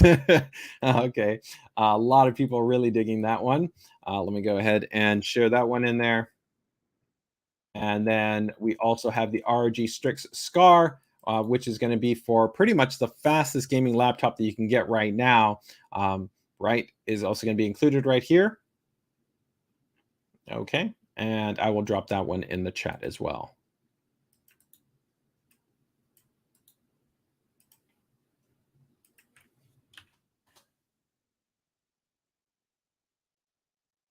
Okay, very cool. So 3 fantastic giveaways, and I guess I will throw that last one in there too. Remember, we have this one coming up on the 18th, which would be the giveaway for our ZenBeam E2 projector. It's a $300 compact projector, which has built-in 5-watt speakers. It supports wireless mirroring and has HDMI on it. Really nice unit, integrated actually gyroscope, which also allow you to go ahead and broadcast your video. So you could throw this up on a wall so that you can go ahead and watch your YouTube shorts, your Instagram reels, web pages, whatever you're looking for. Really nice and flexible unit, compact. You can literally throw it in a light bag. It has a 4-hour battery bank built into it. Really nice compact unit. It's really, really cool. It's also a cool option there if you may be doing a little bit of kind of portable gaming. Of course, it's not an ultra high refresh rate display, but for casual stuff, especially for like Nintendo Switch, it's a really cool option. So this one is going to be going live on the 18th. Keep in mind, I'm going to drop the link in there, but it's not yet live. Okay. All right, so I think that pretty much covers all of our new products that I wanted to go ahead and touch on. Let me go ahead and see if I got any other items that I need to go ahead and run through there, guys. If not, we're going to get ready to jump into our ASUS PCDIY Builder Spotlight. And again, if I missed anybody's questions that didn't get answered, feel free to again go ahead and drop them in the chat, and I'll do my best to go ahead and get into them while we're going through the PC DIY Builder Spotlight.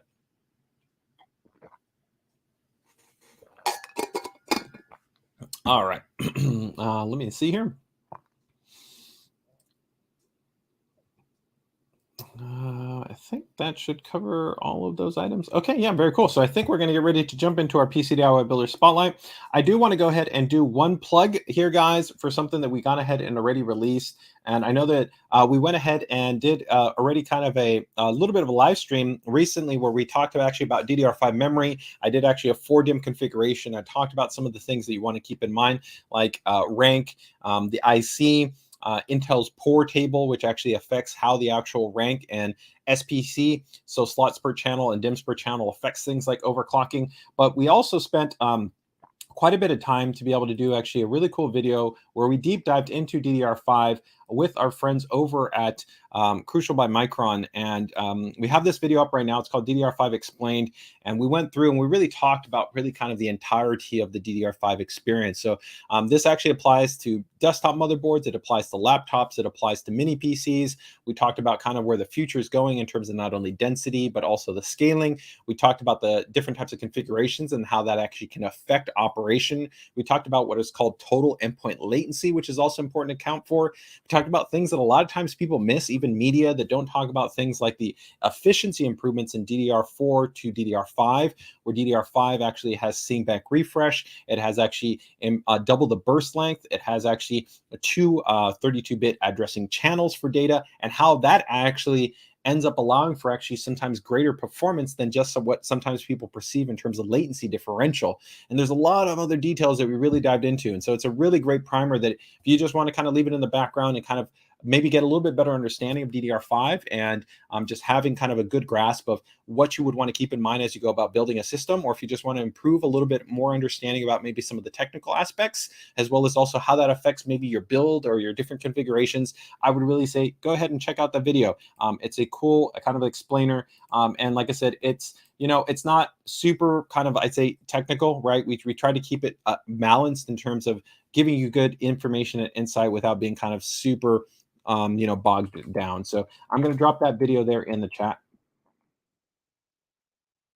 Michael gives a little bit of shout out. Great DDR5 stream yesterday. If you missed it, it's worth watching. Yeah, that's actually a follow-up AMA, which was a little bit loose. We covered some of the similar topics that we have in this DDR5 explained video, but we also did an awesome giveaway where we actually gave away I think 3 different motherboards combinations. We gave away some SODIMM memory, some M.2 SSDs, and we actually are going to be having another giveaway opportunity coming up. We're doing some stuff that we're going to be doing with our friends over at Kingston. We've got actually stuff that we're actually also planning out with our friends over at Patriot. So we've got some other opportunities, again, that for those of you in the group and those that are going to be watching us live, we'll have some great opportunities to win some prizing. So make sure to join in when you can, because if you do it live, then that's when you're going to win the prizing. We're not going to do it after the fact. And we really want to incentivize that, being part of the group gets you an opportunity to be able to pick some stuff up.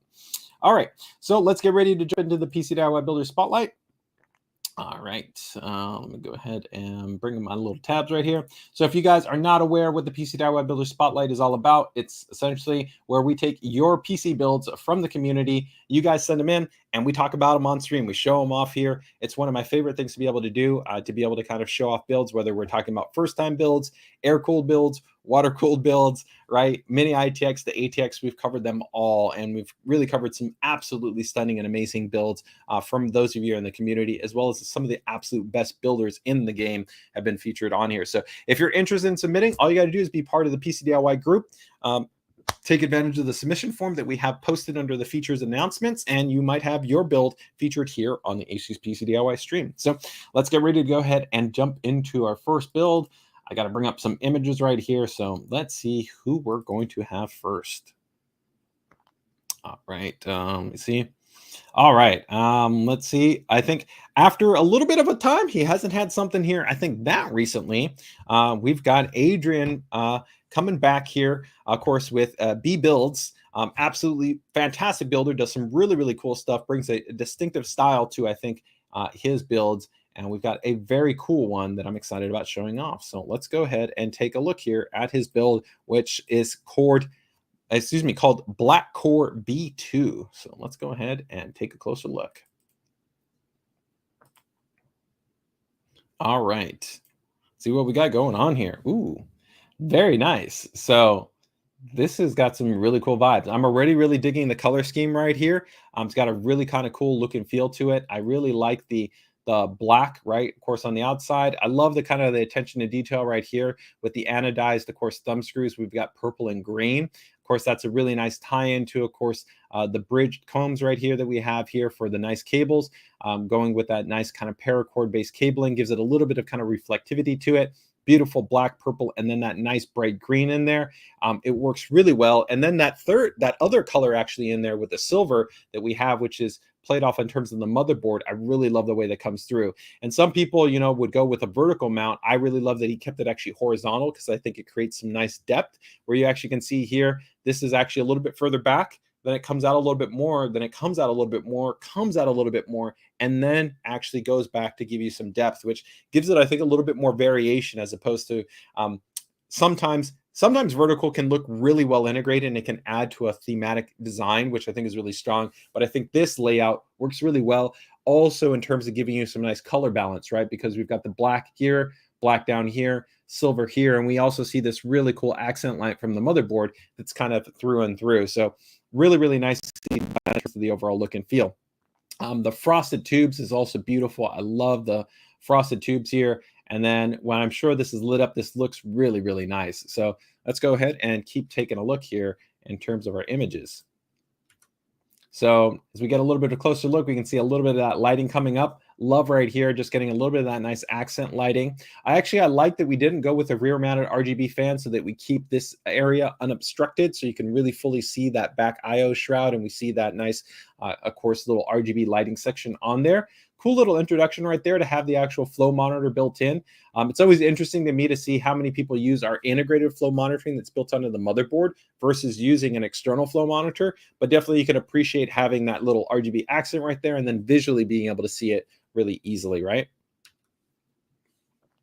Of course, a little bit of an angled shot. Now we can see some more work, right, that's actually come in here. So really cool transparency, of course, that you have with the block, which gives it a little bit of underfill lighting, which is really nice. And you're starting to see that frosting come into a little bit more of a kind of diffused aesthetic along with the RGB lighting. And then, of course, we can see right here, we've got, of course, the Joker, right, from the Nolan films. Looks really, really cool back in there and plays in really nicely to the whole, again, color scheme where of course, the theme wasn't necessarily like Joker, but now you know the Joker. If you know the Joker, these are Joker colors, right? This is quintessential Joker colors where we've got the green, purple, and the black.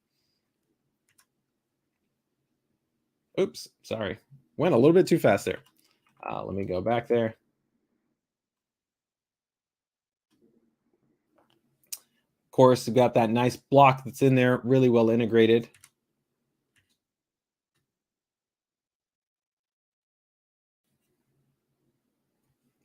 Little bit of another angle right there, and then pulling it back, and we can see now, of course, the colors really coming into play. Really like the way that this came out, right? So I love having the purposeful colors there and then having the RGB. So the cool thing here with the RGB is that inherently you're getting that kind of pickup pattern, so your eye is looking for colors in the other colors. So in the RGB spectrum, you're going to be seeing the blues, you're going to be seeing the green, you're going to be seeing the purple, and at the same time you have the fixed color scheme within the rest of the system. So overall it comes out really, really nice to be able to create kind of this color block aesthetic, but reinforces the colors that are in the primary vibe right there, right? So let's see, we've got review for the tube saying, dude, the Joker in the background, definitely agree. I love how he mods it so we see the bottom of the motherboard still. Definitely agree, right? It's really, really nice. Michael's giving props to the bends. I agree. Really nice bends on point, which are nicely integrated into that distro integration. And Kevin's giving, love the frosted hard tubes, right? And literally has steps. Yep, I would definitely agree with that. Gutter Cat is giving it clean. I like the frosted tubes, right? I definitely agree. Overall, really beautiful detail. And this is something that Adrian does really well, is he usually has a really nice kind of attention to detail, good color theory, and nice kind of sensible layout choices, which I think don't obstruct the hardware, at the same time kind of really aligning with his balance of how he wants to lay out the system. And then, of course, here, I saved the best for last in terms of the image. It takes it to the next level because you thought, well, hey, well, where's where's the rest of kind of the cooling setup, right? But here's the interesting part. So we can see right here, hey, David, enjoy your weekend, man. You take care. So you can actually see right here, we've got our fans, right? There you can see that's running there into this back. You can see going into the GPU, and here we can see going into the RAD, right?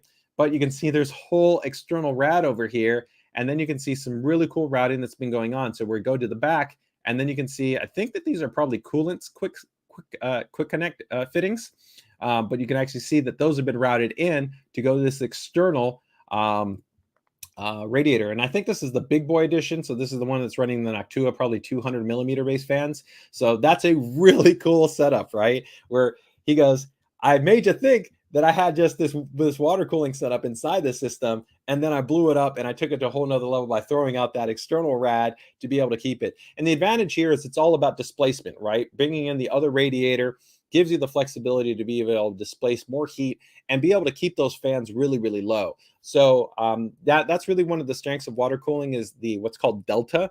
So between like your system running idle to your system running under load, there tends to be a far smaller delta than you would have with like an air-cooled configuration or even an AIO-cooled configuration.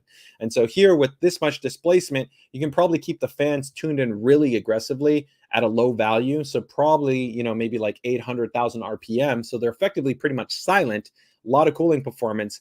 You can have everything clocked really high, but you're going to have a very quiet system. So very, very cool. And I love the way that this overall just turned out. Of course, put the front on there. The colors are on just point. Really nice day out. And again, I love this stepped aesthetic, right? Where it's like 1, 2, 3, and then goes down to this little effect and then drops down there. It looks really beautiful. So overall, gets a serious thumbs up for me. It's a fantastic looking build. Really love the way that it overall turned out. So let's go ahead and take a look at his submission form and see what we got going on here. So this is going to be, again, from Adrian at B Builds. And you guys can, of course, check him out on Facebook. I think you can, of course, also check him out on Instagram.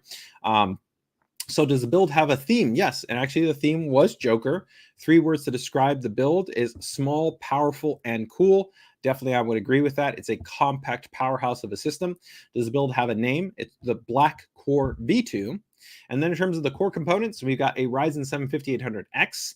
We've got 4 8GB DIMMs in there from Team Group. That's the Extreme DDR4 4000 MT kit that we've got in there. And then we've got 2 1 terabyte Team Group T-Force Cadre A440 PCIe M.2 base SSDs. Then he's got a 3080 graphics card in there, which is, of course, water cooled with the block on there. That's all powered from a 1000-watt Seasonic power supply. That's all inside of the Lanley Dynamic Mini Air Black. And then we've got Cable Mod Pro sleeves that are present in there. And then a custom acrylic plate that's also in there. Then for the fans, of course, we've got multitude of different fans in there, but he's got 9 Arctic P12 PWM PST aRGb fans that he has in there. And then he also has Arctic PWM hub, which makes sense to be able to go ahead and have all those fans on a grouped channel configuration. Water cooling hardware pretty much looks, the majority of it is EK, but then of course we have Aqua Computer D5 pump, and then the high flow next, and then it's Corsair Hydro XT satin tubes.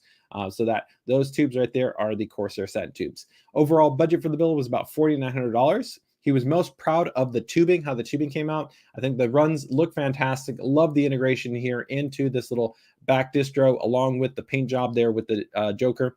Anything to change about the build? Nope. How long did it take him? About 4 days, and it's pretty much used for gaming. So CSGO, GTA 5, Battlefield, Call of Duty, Warzone. His favorite ASUS function or feature is the overall kind of the quality of the parts, and I think the overall kind of design aesthetic, man. Fantastic build, man. It looks great. And definitely you hit it out of the ballpark in terms of not only being something that visually looks great, the execution is on point, the color theory is on point, and of course the performance is on point. So overall, very cool build. All right, let's go ahead and get ready to take a look at our next build here. So next up, we've got another very cool build, but we're going to be going from ATX to, I believe, mini ITX. So this is going to be from Justin, Metallic Acid.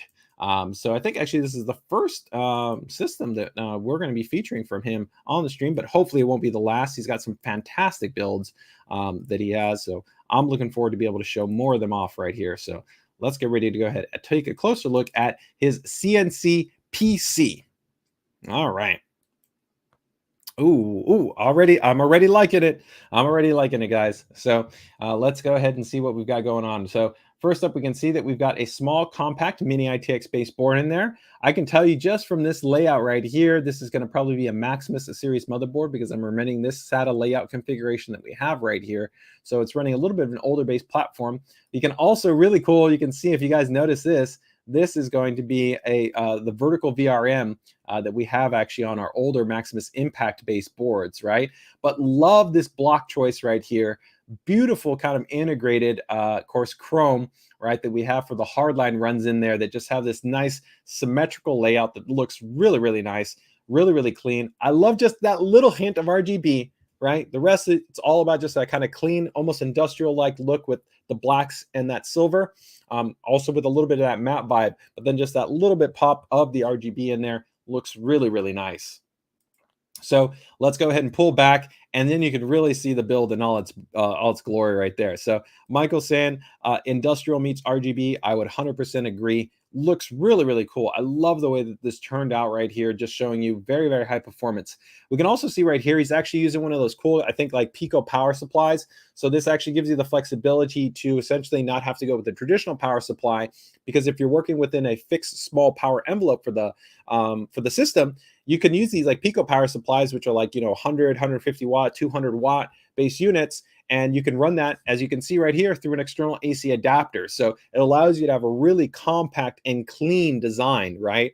It's really intelligent. So this is a great job by a really intelligent builder modder to kind of go, how can I achieve a really compact, clean system by taking advantage of different types of configurations, different types of setups. So I love this type of approach right here, which we don't generally see too often in terms of having something like one of these Pico PSUs being implemented. And it's actually something that we've even looked at, and we have actually available for some of our commercial series mini ITX motherboards. We have an actually specialized adapter that allows you to use an external AC adapter for powering the motherboard as opposed to a traditional power supply. So love, again, this nice symmetrical clean layout right here with the hardline tubing. We then, of course, have a small compact 120 millimeter based radiator and then fan. 100% no problems, right? Because for the displacement of this heat, it's all about just, I think, simple reliability and quiet operation. And it's more than enough to be able to dissipate everything. And it looks great. Let's see Sneff right here. He's going, Justin is a masterclass builder and modder. I love his work. And that's high praise coming from Sneff, who is also a masterclass builder and modder. Absolutely fantastic work right here. Love the way that this turned out. So we can see right here, this is in one actually my favorite chassis. That's a mini ITX. It's a super thin and compact. This is the Ryujin Tech. I think it's like 7-liter chassis. It's very compact. So you can see how slim it is to be able to fit all of that in there so nicely and so cleanly. It's really, really an attention to detail from a great builder. So we can see right there, all packed in, right? There you can see, of course, the board. You've got everything that's all exiting in it. Yeah, this is a Maximus Impact board because you can see a lot of the little cool things that we did that I really loved about this board. I remember speccing this board out with our team where I was like, I want the Q code on the back because you can't see it.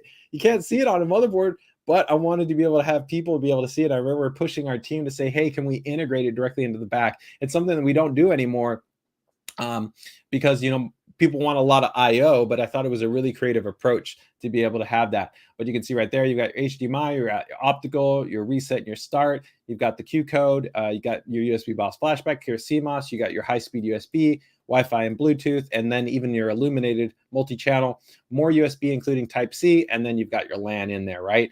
Very, very cool build. And then again, you can see that cool AC adapter integration. And then there's that Pico PSU adapter that we talked about right there. Very, very cool. It's a fantastic build. I absolutely just love the way that this turned out. It totally gets, a kudos from me and a serious thumbs up. It's beautifully done, just clean, simple, refined, and performant, which I think is really the best way to kind of appreciate these type of systems. So let's go ahead and take a look here at his submission form. So again, this is from Justin Metallic Acid Olson, I believe, if that's how I'm pronouncing it. Hopefully I'm pronouncing that. You guys can go ahead and check him out on Facebook. Please make sure to do that. I'm going to drop a link here in the chat so you guys can go ahead and check him out. It's going to be Metallic Custom PCs. You guys can check him out there. So this is going to be, does the build have a theme? Yes, it was just trying to be tiny and smartly unique. What are 3 words you could use to describe the build? Is an HTPC, water-cooled, and 7 liters. Does the build have a name? CNC PC. In terms of the core hardware, the PC was made using parts that he had on hand. So he had a Z170-i gaming board, right? This is under the ROG, it's under the Maximus lineup, 6700K, then a HyperX 250GB M.2 base SSD on a PCI M.2 riser card. So that's a pretty slick in terms of what he did right there. That's what you got right there going on. So that's really, really cool that he went ahead and implemented that in. Then he's got the HD Plex 400 watt PSU, which is this guy right there. That's been packed in there. 16 gigabytes of DDR4 memory, G-Skill Trial Roident Z, and that's inside the Ryujite Ophion 7-liter chassis. And then Fractal Design AIO pump and block mod is supported to integrate custom water cooling. So of course, that's super cool again, right? Is that this is an AIO where you can see it's been hacked and modded to essentially be able to integrate into this solution to be able to essentially make a self kind of contained water cooling system, right? Very, very, very cool. And then the custom water cooling items right there are from EK.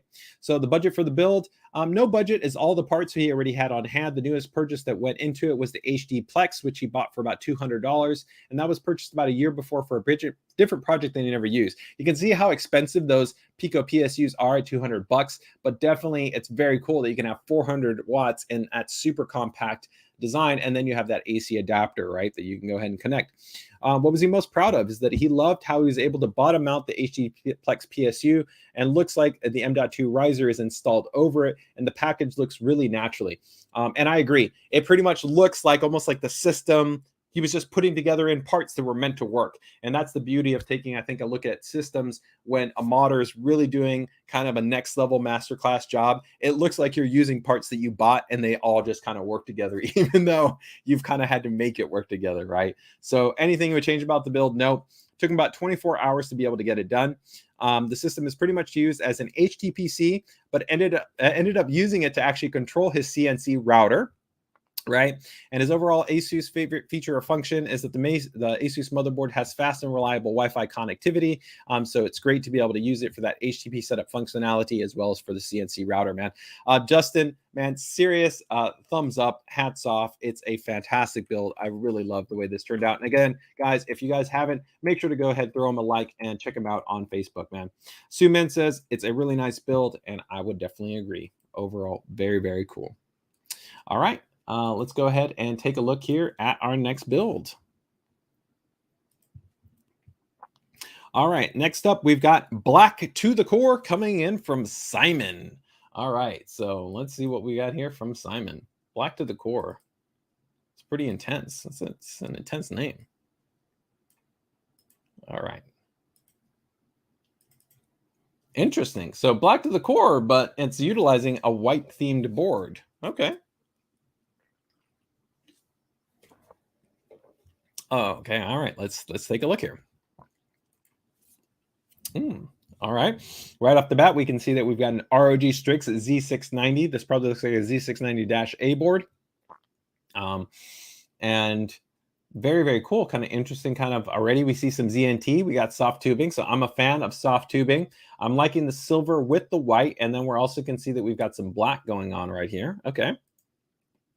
Ooh, pulling it back out there. Very cool. So we can see that this is inside of an 011 dynamic. This is the XL, the ROG edition. And we've got, I like this. This is cool. It's like a color block effect. So we have black for the chassis, but then you went with white. The cool thing here is that with the white, you have a little bit of reflectivity that's at play. So you get a little bit of illumination, which helps you to kind of brighten up as opposed to having everything be black on black, right? But that also helps to reinforce a little bit of the darkness around. So you have a little bit of the light playing off of the silver and white, right? But then cool choice here to go with the ZMT gives it a little bit more kind of a I'd say smooth, quote unquote, organic type of look, which I'm actually a fan of. I really like ZMT or soft tubing because it allows you to sometimes have some nice kind of play and different vibe than kind of the rigidity that you always have within a hardline build. Interesting choice here within the fan setup because it looks like we have two different kind of fans implemented right here. And then the block being illuminated is kind of cool. So it gives you that really nice kind of just red and black and kind of right aesthetic. So that's kind of cool. Interesting. Yeah. We got nice color right here. Michael says, thought of Blade Runner. I can see that. It's kind of got a little bit of kind of that smoky kind of vibe. Yeah, that you could kind of go with that Blade Runner aesthetic. That's definitely interesting. So let's go ahead and take a closer look right here. So it's missing a little bit of back. It's missing a back plate. Again, you don't need a back plate. It's entirely fine. I actually kind of like sometimes seeing the surface mounted components that are on there. I think it's kind of interesting. But it would be kind of interesting to see if maybe you just had like an aftermarket backplate from like V1 Tech or something like that to maybe see how that would play around with the dynamic. But again, I like kind of the aesthetic sometimes of seeing surface mount components, and to kind of Michael's point with being kind of Blade Runner-esque, seeing sometimes those electronics and seeing sometimes those components itself has an identity to it, right? So pulling a little bit further out, I think you actually kind of see the cool kind of little silhouette that it has at play, being able to see the nice red right there accented, the red right there in that horizontal positioning, and the red striping. So we have like top, middle, and bottom nicely isolated with different lighting zones. But then we have the black keeping it a little bit dark where it's not overtly bright, and then just a little bit of accenting popping through because we have a white board giving you a little bit of reflectivity and helping to add in a little bit of kind of ambient lighting to the overall mix, right? So overall, cool setup. I like it, man. It's a cool build, clean, well executed.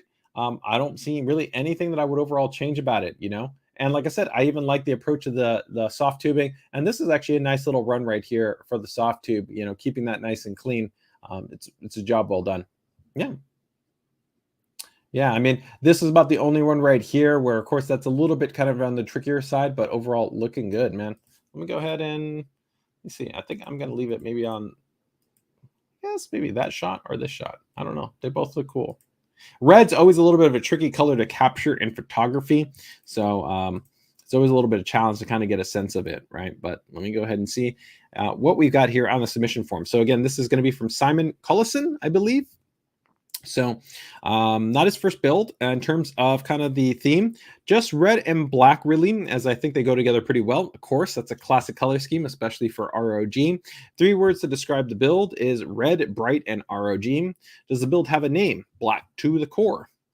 In terms of the core components, I was right. It's an ROG Strix Z690-A board, the D4 variant, not the DDR5 variant. It's running a 12700K. He's got then 32 gigabytes of memory, DDR4 3600C16. He then has a water-cooled ASUS Strix GTX 1080 Ti, so still very capable base graphics card. He's then got a 256 gigabyte M.2 SSD, and then he's got 2 1 terabyte SN850s. Then another SanDisk 2 terabyte SSD, 2.5 inch SATA-based SSD. That's all being powered by a 750 watt power supply, and that's all inside of that O11D XL. He then has an EK360 PE-based rad, and then also another 360 XE rad. So as you can note, right, you've got 2 radiators, and actually, personally, in my opinion, I think that's overkill. You could really actually run that whole system from 1 radiator, but you know, of course, you've got a big chassis, so I guess wanting to be able to take advantage of either that space, and there's nothing wrong with, of course, having both of them, but it's even probably more rad than you really need. I love the heat killer blocks. The heat killer blocks look always really, really cool. I love the kind of, they're just really clean and refined design aesthetic that they have. He's got the Biski full cover GPU block in there, an Aqua Computer D5 pump and res, and then the EKZMT tubing that's in there. Corsair fans is the LL series, and then also he's got the Lanley SL fans. So essentially 3 sets of each, right? So here you can see these are the Lanley, and these are going to be the Corsair right there. And then he's also got 1 NUC to 120 millimeter, and that's all kind of rounding out the rest of his core system. So about $1,500 worth for the build. He's most proud of the overall layout and the look of the system. Is there anything he would change? He would want to maybe upgrade a graphics card to a higher performing card. Took him about 2 months to complete after lots of fiddling and kind of trying out different things. He mostly uses it for gaming, but also for a little bit of kind of video playback and also listening to music. He likes playing some Dying Light 1 and 2, and then also 7 Days to Die and Far Cry 5. Favorite ASUS function or feature is that he really likes the actual GPU release button, as it can be difficult to reach the PCI release sometimes. So that's this little button right there that we have on the motherboard that you can go ahead and press it and it ejects the graphics card. So it's a cool, easy function that we've integrated on our latest generation of motherboards. Overall, man, Simon, nice build. Gets a thumbs up from me, man. Hey, MUFC 14, man, take care. Enjoy the rest of your day. Have a good weekend. ASUS, you also take care. You have a good weekend. All right, let's go ahead and get into our next build right here. So we've gone ahead and taken a look at black core, CNC PC, and black to the core. So now let's go ahead and take a look at Phantom from Polo. All right.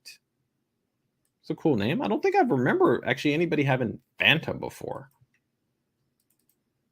I don't remember Phantom being in a name. So let's see what we got right here. All right. So, okay. First shot is going to be the rear. Bold first photo. So always cool to kind of see how people approach their actual cable routing. Some nice actual cable routing right here. You know, it's all channeled in there. Of course, you got lots of room within the chassis, so not a really big issue right there. Folded in using some of the cable ties. That's all folded in there, cleanly accessible. I don't see any issues. Of course, the only thing I would always keep in mind for me personally, I like to sometimes use different hook and loop fasteners of a different color if I know they're going to different kind of channels or different devices in the back, just so I know kind of like this one specifically may be going to you know, the pump and the res, or maybe this one's going to the GPU, or this one's going to something else. So it makes it a little bit easier if I'm packing in all the cables, but overall still clean, nicely done, no issues there. Oh, as we go back, okay, we can see this is pretty cool. It's got the side glass panel on there, so that's playing around a little bit with reflection, but I really like the color scheme. The color scheme's cool. We got that black, and then we have that kind of light kind of teal blue going on in there, which is really cool. It gives it kind of like a cool, literally like a cool vibe to it, which is nice. You got the Dominator Platinums in there, of course, the beautiful big Strix graphics card in there with that nice RGB light bar.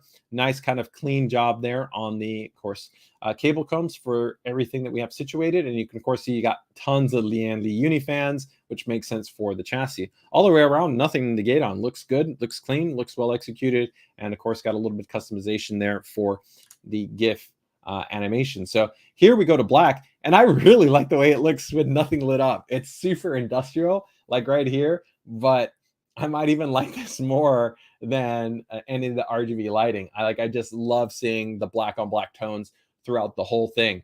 It might be almost kind of cool to see it just all stealthy, not have anything lit up, except for maybe the pump. But I even think kind of the blackness of the pump is kind of like a void, like a mirror, which is kind of a cool effect. But definitely the color does give it a nice kind of just accent and gives you kind of a cool contrast to it. But just love the way that it kind of just looks all this black going on. I don't know that you really needed to have the push and pull fan configuration. It's really probably really more than you need, but that's one of the things with the O11 is it's like, if you don't fill it up, sometimes it can seem kind of empty to some people. The good thing is you have enough space that it's not eating the top of the motherboard at all, so you're not affecting the visibility. So going with the two fan configurations, no problem. The one thing I will tell people is that sometimes they don't realize is that be careful when you do push and pulls, especially when you do different fan configurations, as they can cause turbulence. And so sometimes you actually get a little bit more noise in terms of pitch or tone than you would traditionally if you were just running a single fan configuration. But overall, I really like the colors in terms of the lack of the colors, because it's pretty much all monochrome. And I also like that he swooped the radiator back here, used this space, didn't have anything mounted here to keep this area clean and unobstructed, right? Michael gives it a nice old school vibe. And then Jason is throwing out Tron vibes. Interesting. Yeah, I guess I could get Tron with the blue. I would agree. Yeah, Tron with the blue makes sense. And here we go with the classic RGB. What do you guys think? Do you like the RGB or do you like the blue? I think I definitely like the blue more than the RGB. The RGB doesn't look bad. It looks cool. Definitely has some nice kind of spotlighting throughout there. But for me, I think I would personally in this build, especially with the black, I think it really pops with a single color. So picking pink, picking purple, picking green, picking blue, whatever your color is going to be, I think that nice, just strong identity across all the black items is going to really kind of give it that nice, cool vibe. And so I really like doing that. And you could, of course, use Armory Crate and do a scenario profile where you could have it change colors based on what you're doing. So like if you're doing one thing, it could be red, and then you're doing another thing, it'd be green, and then you're doing another thing, it'd be blue. But I like the blue. Jason agrees with me. He says the blue. Okay. So yeah, let's go back really quick and take a look at the blue. Yeah, I like I think the blue kind of teal. I just like it a little bit more than the RGB vibe, right? But let's go ahead and leave it there and take a look here at his submission form. Okay, very cool. So this is from Polo Ocampo, and not his first build. So does the build have a theme? The theme of the build was supposed to be black and white color scheme. As I saw many of the builds already have those, therefore I went to an all black to show that using one color is enough to make it appealing. And I think actually, yes, it looks fantastic in that all black aesthetic. What are 3 words to use to describe your build? Blacked out. I would definitely agree. Does the build have a name? Phantom. This is using an ROG Maximus Z590 Hero. He's got an 11900K, a Strix 3070 base graphics card, and that's all inside of an 011 Evo. He's got, of course, tons of those Landy Uni SL120 fans. He then has a Kraken X73, 850 watt power supply from our friends over at Seasonic. And then he's got the Corsair Dominator memory, 32 gigabyte, 3200 MT kit. And then he's got a lot of M.2 SSDs. He's got a 1 terabyte 980 Pro, and then he has 3 982 terabyte drives. So count it, that's 2, 6, 7 terabytes of PCIe M.2 SSD storage, about $2,000 for the build.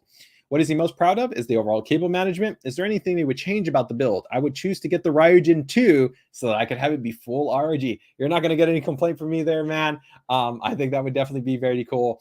But overall, it's a fantastic looking build. Took him about 2 months to be able to put it together. He does it. He likes to play games. He plays some Cyberpunk, some Battlefield, and The Witcher 3. And his favorite feature is Armory Crate, so he can monitor his system and easily be able to change all the RGB lighting in one application. So definitely, man, gets a thumbs up for me, Polo, man. I like it. Nicely done. All right. All right, so let's go. I think we've got one more build here to be able to wrap up our PCDIY Builder Spotlight. Let me go ahead and see what we got here.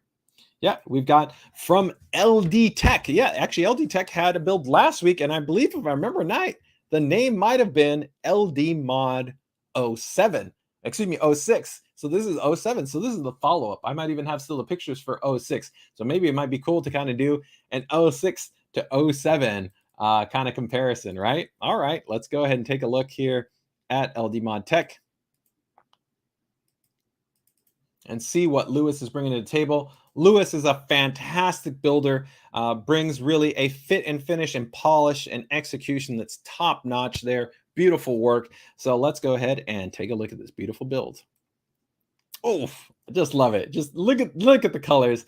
The colors are gorgeous on this build.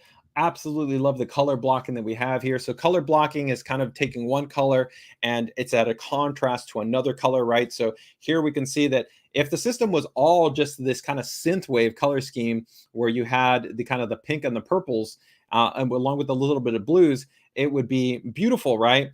And look fantastic. But adding the orange in there kind of gives you this really beautiful, nice contrast that it looks fantastic. And I really love the way that this turned out. So it's really, really cool in terms of the overall design choices here, where if you start to get into kind of the subtle elements, you can actually see a lot of really cool stuff that's going on in here. So one, we've got a really nice use of space that we have in here, and also where your eye is kind of wanting to go within the build. So we can see we've got this beautiful bits power block that's in there. Then he's going with these hard right runs that go immediately to the back here with, of course, a distro that's integrated in the back plane, which looks really clean, really nice, where traditionally most of the time your eye is going to the front and going to the right a lot of times with your distro. I love that you leave this space nice, open, and breathe, and even show off things like right here with the cabling, which looks beautiful with this thin silver cabling. So I love that it goes into that where you've got, of course, the silver and the orange going to the black, and then silver, and then, of course, this white and orange, while being filled out with this really nice kind of just pink and purple vibes that you have on there that looks really, really cool. And then you have these beautiful top runs right here that just look really clean and create kind of this symmetrical vibe to it. And then, of course, you got this big, huge distro over here. res, right, which I think is a res, yeah, res and pump, all right, all integrated in there. That looks beautiful, right? And then of course, look at this little just detail stuff right here down here. Just looks beautiful at how cleanly, tightly integrated right here is the cabling that also exists for the GPU. The nice block just in that horizontal profile to add that transparency and the soft lighting, which gives you a little bit different vibe than the lighting that you have within here. And it just pops. It just has a fantastic fit and finish to it that just looks really, really great. And I love right here, even just the little accent lighting that you have right there, looking really, really good. So let's go ahead and continue our journey right here. You can see beautiful job at keeping this all really nice and tightly integrated right here. Love these cables for the 24 pin. Then of course we have for the 8 pin. I love the choice right here, even for the DIMMs, right? These G.Skill Trident Zs, they have that little bit edgy look, which kind of complement this look and feel for the system right here. The nice diffuse strip looks really great. All the bits power-based accents. And I even like actually the gold that's on their fittings as giving you, again, a little bit of this kind of warm color that's all floating throughout there. Nice flow monitoring, of course, also integrated on there. And there, from the side profile, you can again just see the beautiful symmetry that we have here within the build. Looks just super cleanly executed, right? George is giving it an outstanding build. Michael notes, right, I focus on the pink, but my eyes go to the back, right? And that's exactly kind of what I was noting, right? That you giving yourself different angles, and really great builders, I think, do a great job of kind of thinking about builds in kind of 360 degrees. It gives you the flexibility to look at a system in different spaces, right? You're not always focused at just looking at it in one area. You're looking at it in different spaces, and you get a different sense and feel when you're looking at it in a different angle. And so here we can of course see that now we get much more visibility to, of course, the distro and the pump and res that we've got over here, right, versus what we've got over here. Excuse me, this distro plate versus the pump and the res that we have over on this side. Really, really just cool, really cleanly integrated. And again, I really love that kind of backward movement where we have from the block going into this section right here, and then the tubing running back over onto this side, which I think is a really cool design approach and not something that traditionally you see. And I think that might be, are those the only image? Yeah, those are all our images. So let me see. I think I might have mod 6. So let's see if we do a little bit of a side-by-side here. If I have mod 6 here from last week, and you guys can tell me what you guys think. I hate to ever even do a comparison because it's like, it's not fair, because it's not about one build being better than another, right? I think that, you know, it's just they're two stunning builds. Oh, this man, mod 6 was a beautiful build. So let's go ahead and see here. Okay, so we've got, there we go. Okay, so, but the cool thing is here you can kind of see how they are kind of identical, right? Well, not identical, but they're kind of come, you can see how they're both built by the same person, right? So here you guys can see, let me go ahead and pull that one out just a little bit so I don't take them. So what do you guys think? So here, this was LD mod 06, and this was LD mod 07, right? So really, really cool builds. Totally different, right? One's white, right? But you have the pink, you have that synthwave color scheme, and then here you go to black, right, with synthwave, but also with a different kind of color box accent, right? Of course, this is mini ITX, and this is, of course, full ATX, and you have that beautiful, really, really nice waterfall effect, which I absolutely love. This design implementation, along with the mirror. I don't know, they're both really hard. It's almost like I don't know which one I would end up having to pick. You know, you pick me on a different day and I might go to one and then I might go to the other. I think OD6 maybe gets it by a hair, but I really like some stuff that we're doing right here. But you can see also some uniformity and some consistency right here. Go into that back. We can also see go into that back right there. But really, really cool. Let's see right here. The community says, we've got Jason is throwing, he says, the Gundam vibe on the 06. Okay. Both rock, but he actually prefers 07. Yeah, I really like the orange, and orange is not something that we traditionally see. George is saying it's all about being unique, and I think that's the right way to see it, right? It's not one's being better than the other. Again, they're both from LD Tech. One's just 06 and one's 07. It's just different, right? In terms of that. Jason says he goes with 06. So either which way, I think we can definitely say LD Tech, wrapping up the stream right here, did a fantastic job with 2 amazing builds, right? Doing back-to-back features, one last week and another this week. They're both beautiful builds, and it's been fantastic to be able to show them off on the stream. So thanks so much again for submitting the systems that we've got right here on the stream. So very, very cool. Let me go ahead and just see here what we've got. Oh, actually, let me bring that back up. So let me go. Sorry, give me 1 second here to get that one back over and make sure that I can actually finish highlighting all the items that we have there. So let me bring up the submission form here, guys, and we will take a look here. So this is, as I noted, right from LD Tech. Does the build have a theme? No, there was no theme. 3 words to describe the build: clean, simple, and attractive. I think, of course, it is supremely clean, simple, and attractive. LD Mod 07 is the name. In terms of the core hardware, this is a beastly system. We've got a Ryzen 9 5950X, and that's running on an ROG STRIX X570-I board. And then we've got, let's see, G-Skill Trident Z Neo, 16 gigabytes, a Samsung 980, 1 terabyte PCIe, of course, Gen 4 M.2 base SSD. Then that has an ROG Strix 3090 card water blocked in there, along with PSU. He has 2 Cooler Master SFX 850 watt power supplies. Wow, that's super cool. He's got 2 850 watt power supplies. I want to know how where he put the other power supply. I need to see more pictures. And that's all inside of an 011 Mini. And then pretty much bits, power, water cooling components throughout the system. The price of the build right there, about $5,000. What was he most proud of is the RTX 3090 inside of a mini chassis, which, yes, it's super impressive to be able to see all of that hardware baked into a system that feels like it's a full desktop system, right? When I compared that to the 06, which is an ATX system, you feel like the same breathing room. So it's a testament to really being able to lay things out really, really nicely. Nothing that he would change about the build. About a week in terms of actually putting the build together. It's pretty much used for render VFX work, design 3D work, and Premiere. And he loves the Armor Crate feature to be able to, of course, monitor and be able to synchronize and change up all the lighting. Man, Lewis, you hit it out of the park. It's a fantastic looking build. Kudos through and through, man. Very, very cool. Justin gives it a crazy. And then, yeah, horizontal unification of the water-cooled pipes is very cool. Yeah, all the way around, it's a fantastic build. So thanks, guys, for joining us here on our stream. As always, it's been fantastic to be able to talk about a lot of cool stuff. If you guys have not, make sure to go ahead and join us in the ASUS PCDIY group. It's a fantastic community that we have of just fellow like-minded PC DIY enthusiasts. So with that, take care, take it easy, enjoy the rest of your day. And if you're going to be building, best of luck with your builds. If you're going to be upgrading, best of luck with your upgrades. And as always, stay safe and stay healthy. All right, guys, you guys take care. Enjoy your weekend, and I'll see you next week.